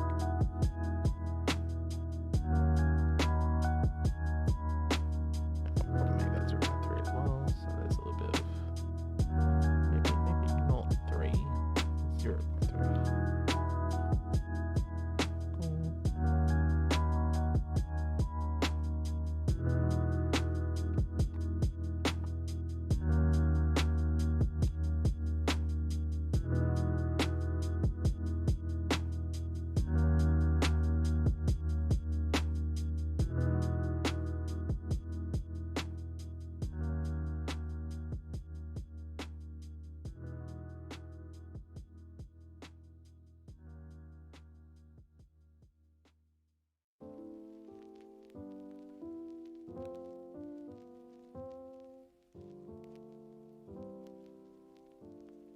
This has got a little bit more of a spiral function, but that's alright. Reducing speed should tighten it up a little bit.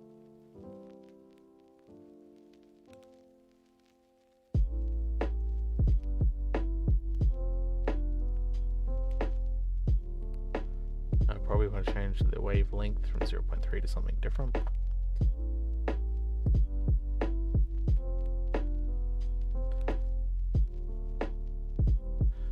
Just so it breaks up the monotony of what each of these look like. On top of that, I want to use these. That's what drag them out.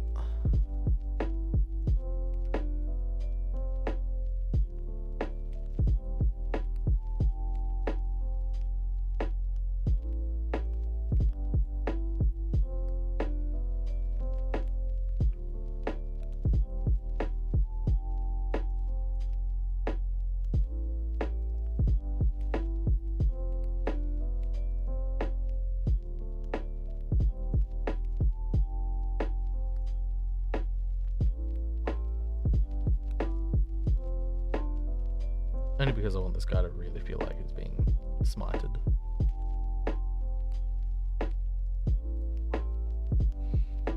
On top of that, I probably need to mess with the amplitude just a little bit more. just so it's like minuscule changes.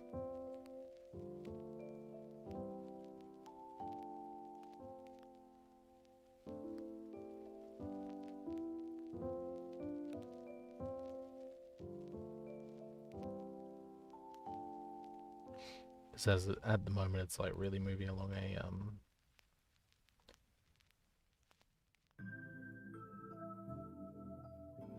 you can see it moving, which I don't really like.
It's only just a couple of spline functions, so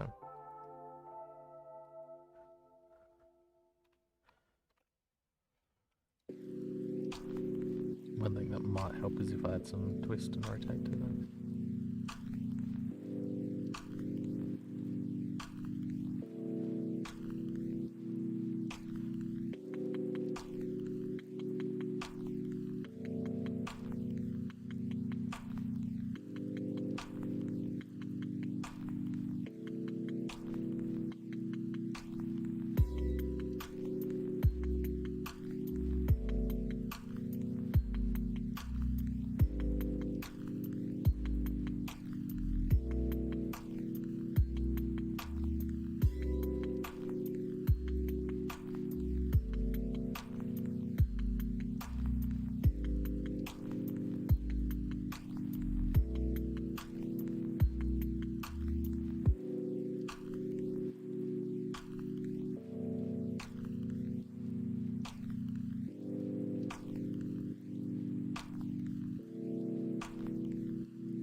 Because I like this very specific shape that I'm getting out of this bolt. I'm going to select everything, give it a keyframe.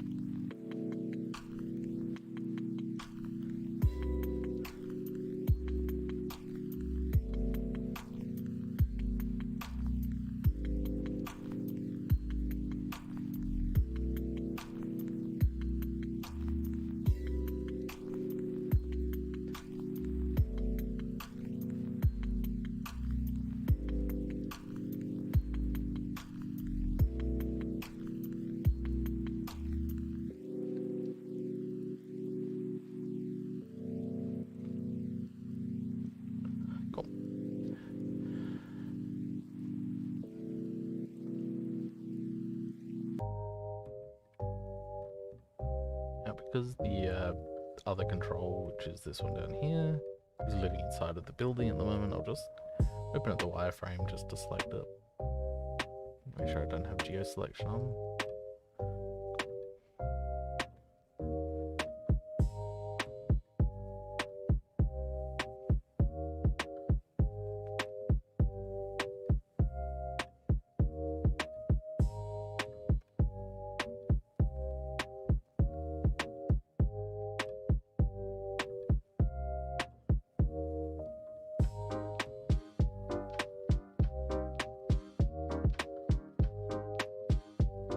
Go back to drawing geo.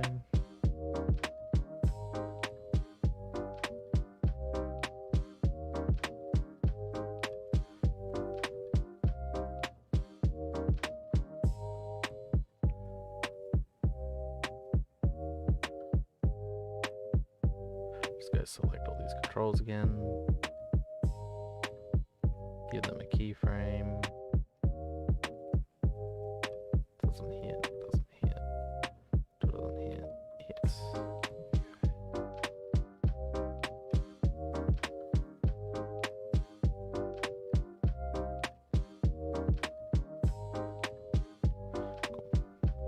So all I was doing there was just grabbing the keys because I'd like to be able to make sure this guy is fully smoked. So he's always going to be in this lightning frame. But I want the lightning to jostle and move around and all that.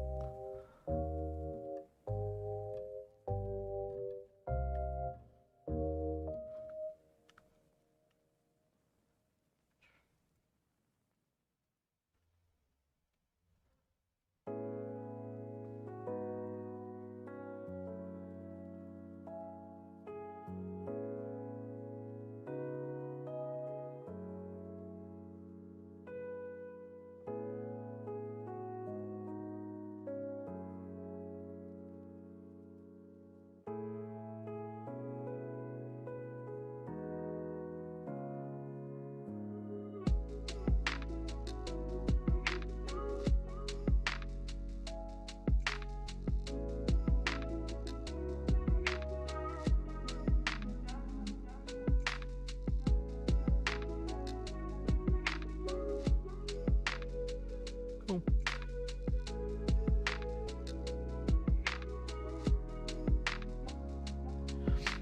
And because we're going to have a fade to white or something here as well, I'm not going to really worry too much about these last couple of frames.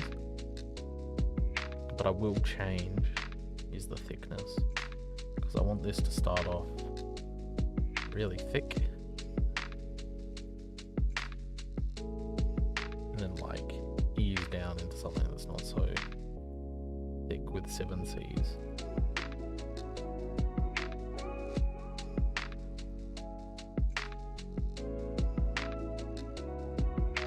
I'm hoping around, I don't know, this mark we can go back to 0.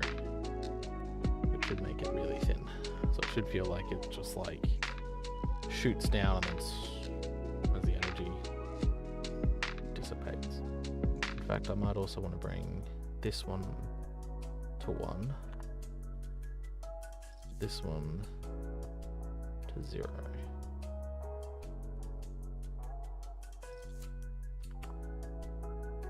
So it starts off thin and then just like thickens. So let's watch it. Let's go to Orbit Cam. Hide all of my node skirts. Do a save.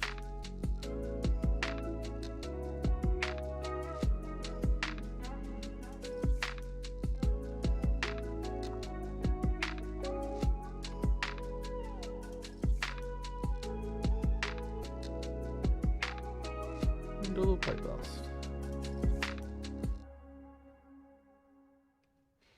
Just to see how this is coming along, and hopefully it's starting to look where I want it to.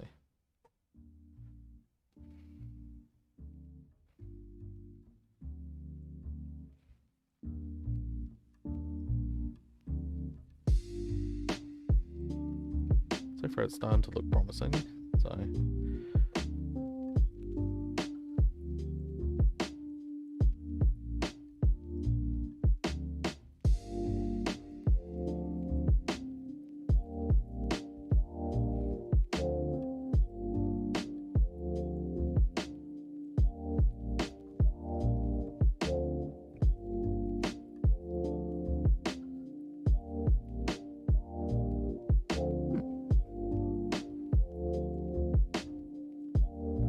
rough pass, this is starting to get to a more interesting point with like timing.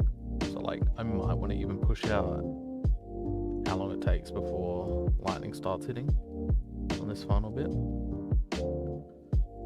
because at the moment it's maybe, I don't know, a couple of frames, where I might want to push it out for a little bit more, so like he feels like he's really getting into a reaction, and then, you know, starts as soon as things start settling, the lightning hits. So I'm going to drag out my frame range by another 10 frames.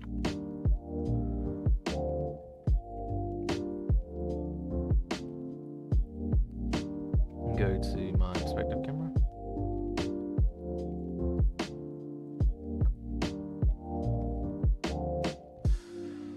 Going to show all NURBS curves.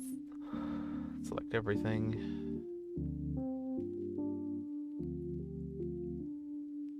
Once Maya starts getting its mojo back. Come on, Maya. There we go. So we know we have our thing start at 163. So I'm gonna grab keys. I'm just gonna go drag it out, just so we have more of a pause.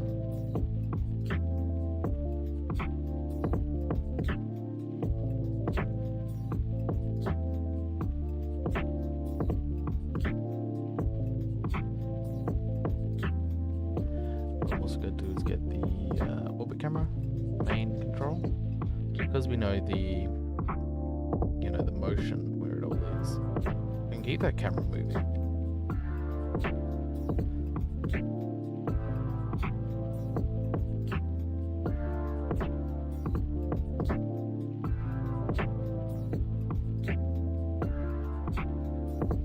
Probably even stop the camera here, so it's not going the full distance it did previously.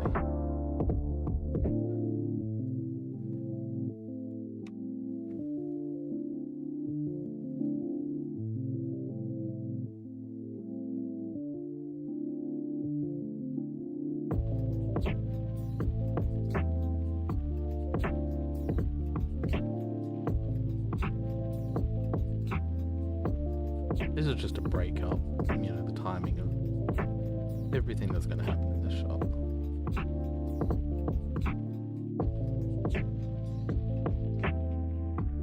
Because I know I want it to fade to white, I'm going to do a very dirty tactic. So if you were doing this in post, you'd just get a white transition and go from opacity 0 to 100. You can basically do the same thing in Maya, but you just use a plane instead.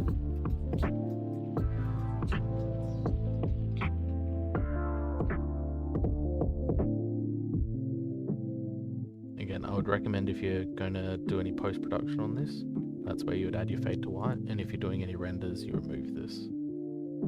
But this is just for previews and, seeing if the idea is going to work.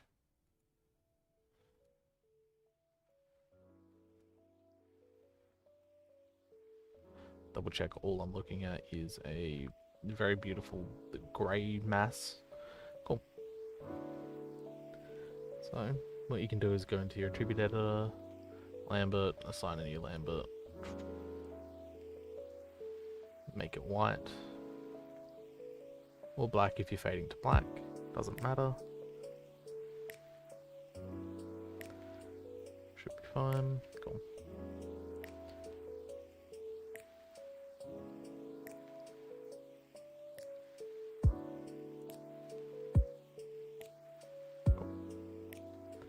Basically, because of how Maya works, you can set key for transparencies and stuff.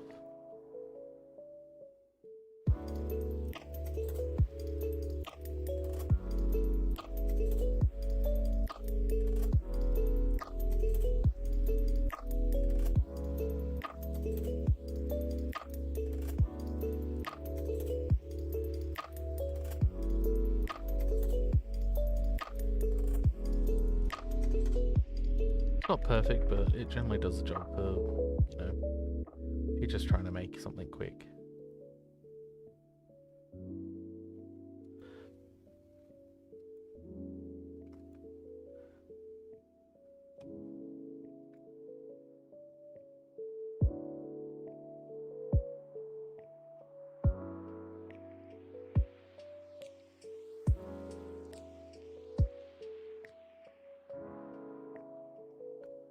Say this is taking too long and I'm like, oh, okay, I only really want to last 5 frames. You can just adjust it in with this. Pretty sure there's an option to also make it show up in Graph Editor, but I'm not too fussed for this process.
So I'll just do another play pass just to see if that's actually playing how I'd like it to.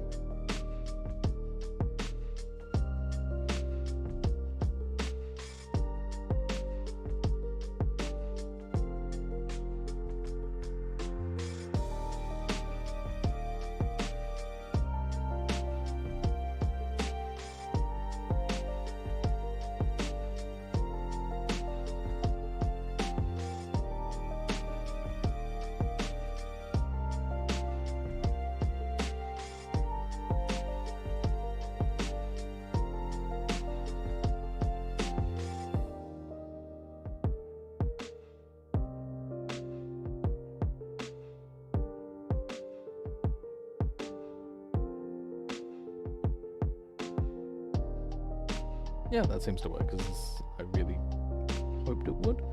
Not fantastic for like just the key block out poses in there.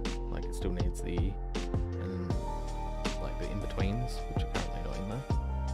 But the general block out for the idea is there. And this is where I'd start with all types of my animations. I'll do my block outs of where things should be, how they should end up in scene, how they'll look in camera, and then go from that. So like all I need for this to really work now is like the settle poses, the in-between poses of like before we're actually going for the hit. You know, the pose of like him still hitting and his, you know, his body's still probably continue moving forward while his hammer's probably still pushing into this guy. I want to have lightning on the hammer that just follows the hammer, and once it hits, it's like basically dissipates, and then the big lightning strikes. And these are little elements you start like overlaying after you've got like your foundation.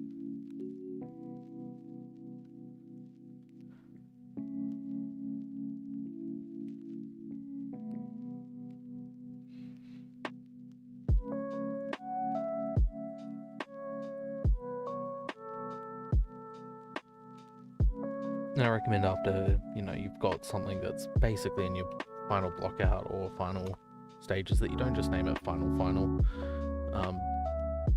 Actually, if you're going to start again from, you know, another file, start from another file, import it all in, rename it.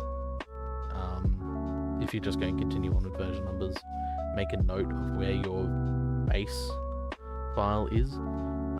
Only because then if you ever have to return to it, like say you overwork your animation and you get to a point which it stops looking good because the timing's now all out, or you've now got a rig change which breaks certain actions but still would work with the base anim, you know, you can start being aware of those type of decisions.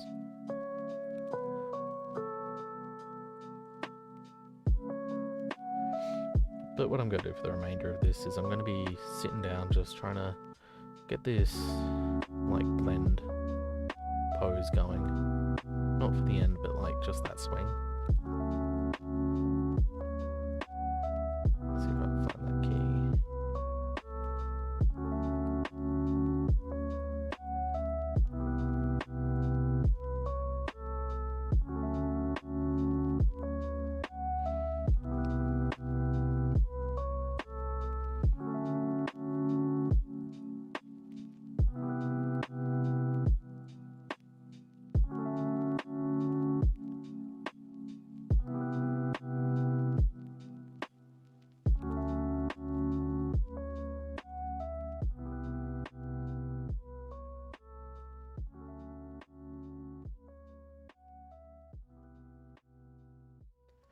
So I'm going to do what I did before, which is basically highlight everything, deselect some stuff, go to my tween, just try to find something that's, I think, going to read okay. Or at least if it breaks, it's going to still be something that's fixable.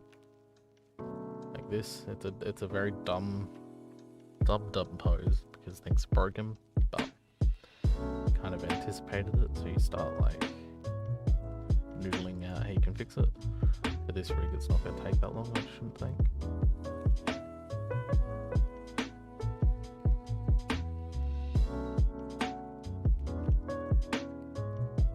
Looks like it's mostly just a rotational issue, which can be just done with Graph Editor. Look at it and go, stuff is broken.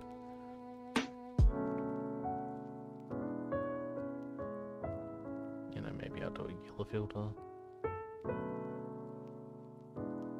See if that fixes anything.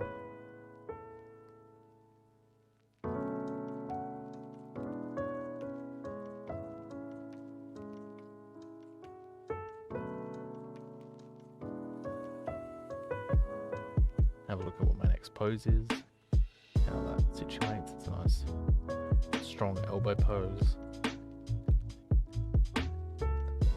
So I should probably try to keep that going. I like getting this arm to read nicely, pushing that elbow back.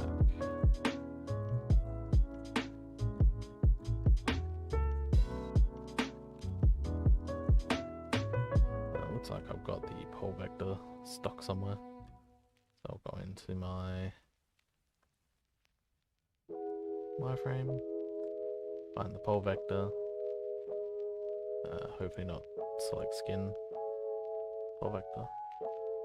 Could delete the keys on this pole vector because I think that's what's causing this issue.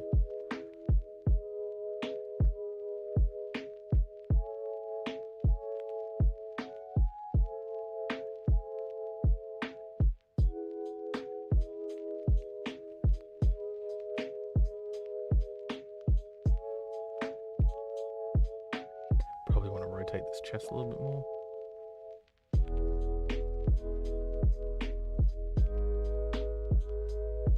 Just so like everything else is getting into that position closer to the end, but the thing that isn't is the hammer, because I want that hammer to feel like it's still kind of where it was before. So I want to use my tween machine, kind of just force that hammer back up there.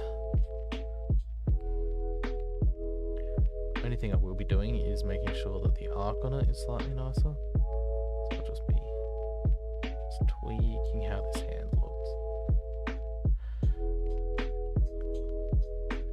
Gonna select both sides, just make sure they're on step.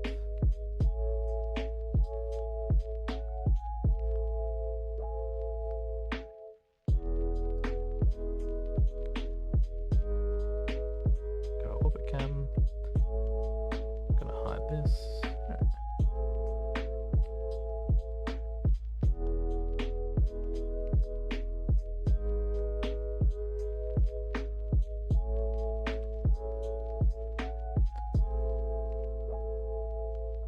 So obviously this one isn't on step, that one's still.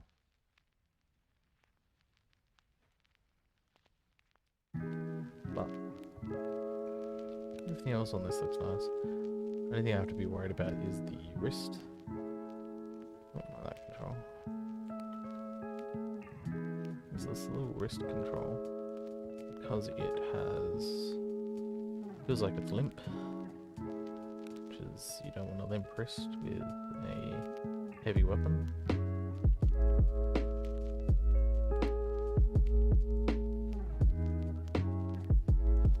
I feel like I could also keep it a little bit further back. It's going to feel like he's a little bit broken armed for a frame, but that's okay.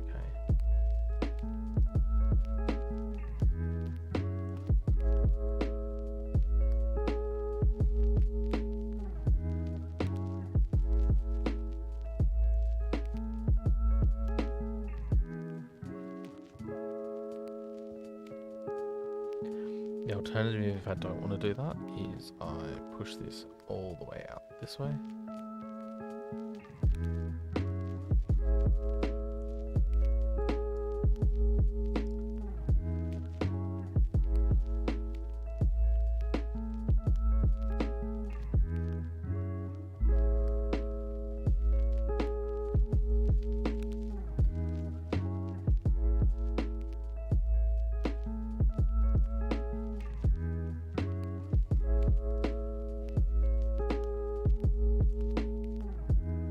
Purposely try to make the hammer feel out.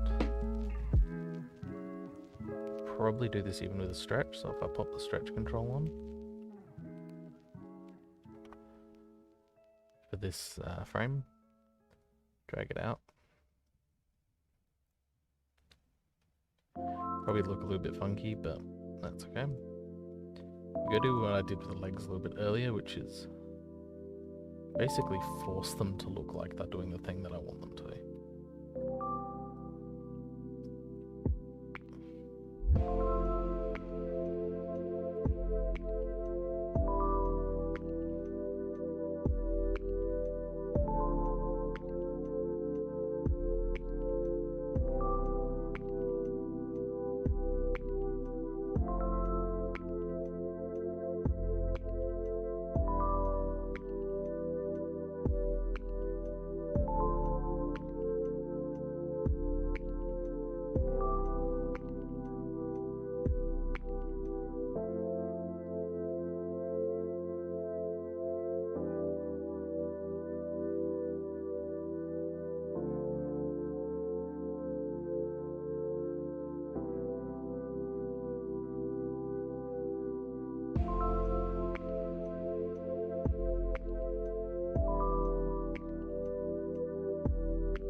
It's kind of okay if some of these things are broken from external cameras, because the only thing that matters is in-camera view at this moment.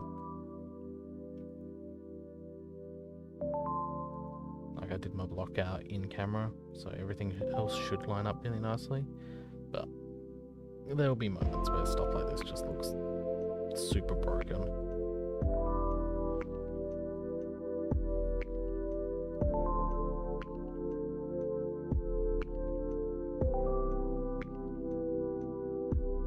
So I'm just going to hit on this step.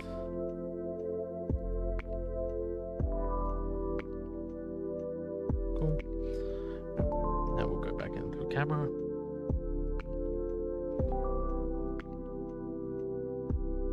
Show those cabs.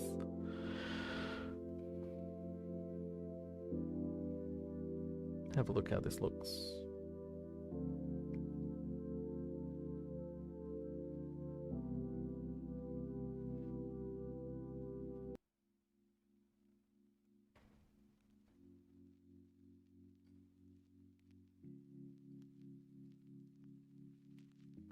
So some of these keys still aren't stamped. So I'm just gonna go graph editor, Just select all this because it needs to all be stepped. Oh, stepped. Cool.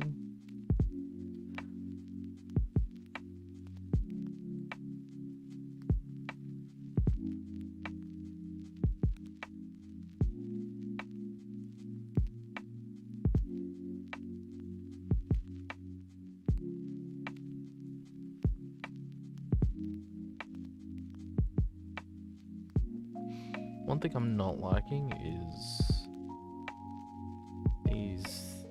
this chest. Looks kind of boring.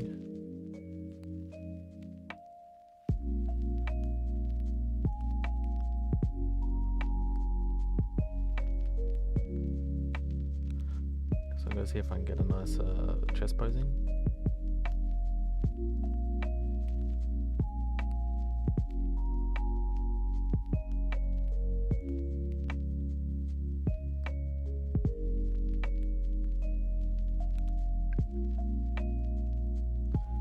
Also going to try to add some more bend into this arm.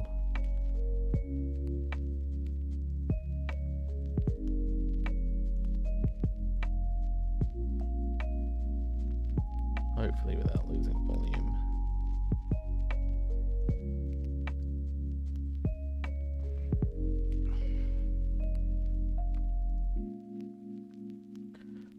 And that's a very difficult task to do sometimes, is trying to keep it all looking nice without losing any volume. 3D has the advantage of normally you shouldn't be losing volume, but sometimes you just do because of, you know, controls being different, or you know, something not quite working how you want it to.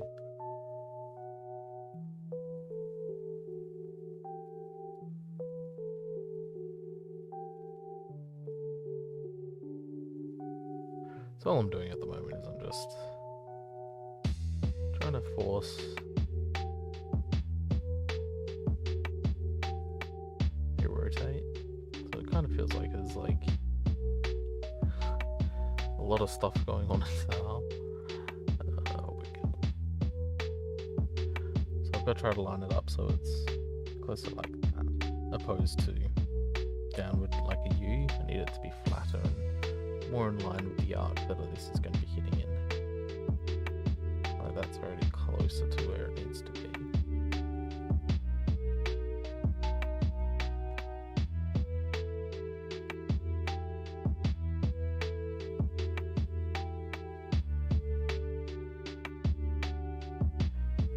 Make sure these are in object mode instead of world mode.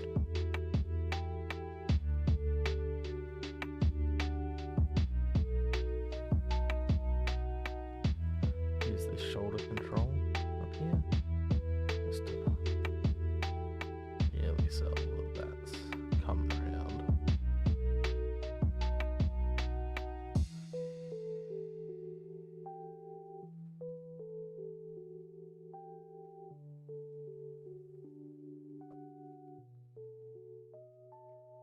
Gonna need to change up these wrist a little bit.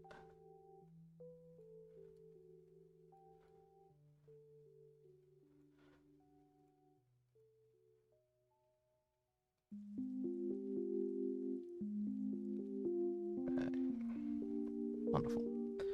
So now I'm going to take advantage of the stretch controls on this hammer. Haven't really used them much on this so far, but they'll be very, very useful for doing what I want during this section.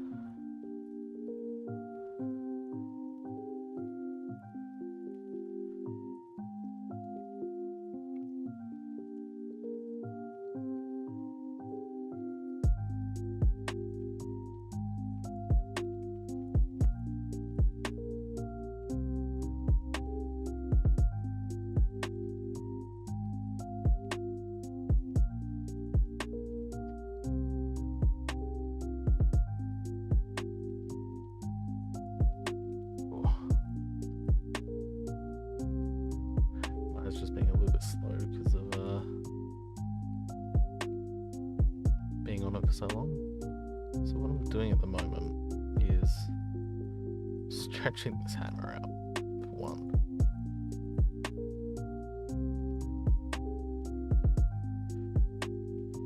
Two is what I'm going to be doing is I'm basically adding fake arcs to it.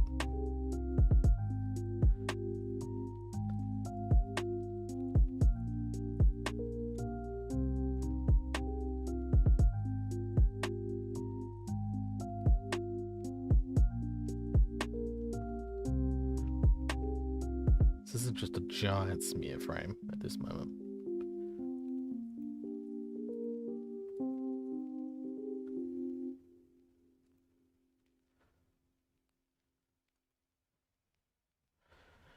So my guess is this arc should be higher. Like that. Probably have a bit of rotation to it. This one should also have some rotation to it, as well as it should be pushed out more.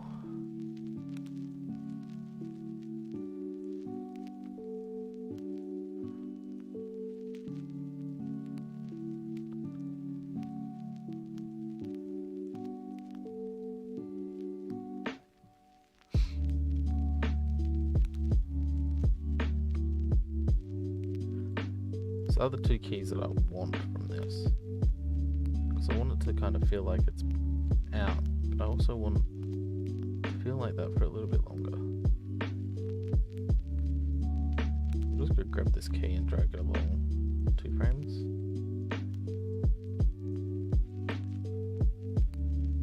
I'm going to get these closer to 0 again. Probably using Tween Machine might work for this.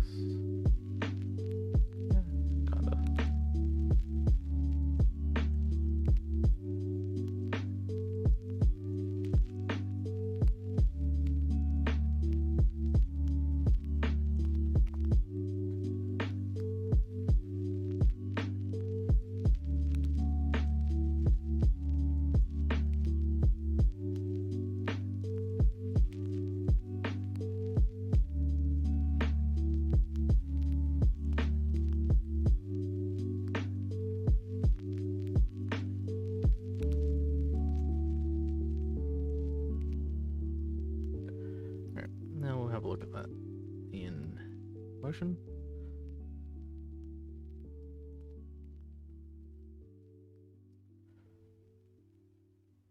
Then I think we'll have to wrap up, only because of time limitations. I'm sure you'll all end up seeing a slightly more polished pass of this later on. But I think this is all I'm going to be able to do in live streams.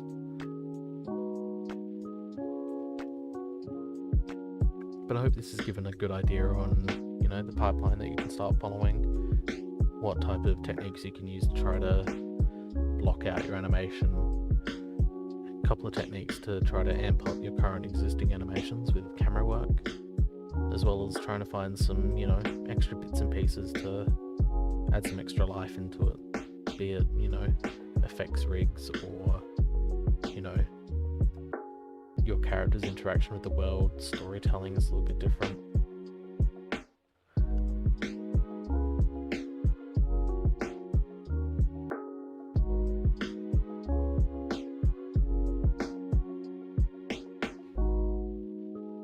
Showing you that, you know, you can work on different frame ranges, as opposed to just working on ones all the time and using linear, you know, linear or splined animation. Instead, try using stepped. There's an alternative.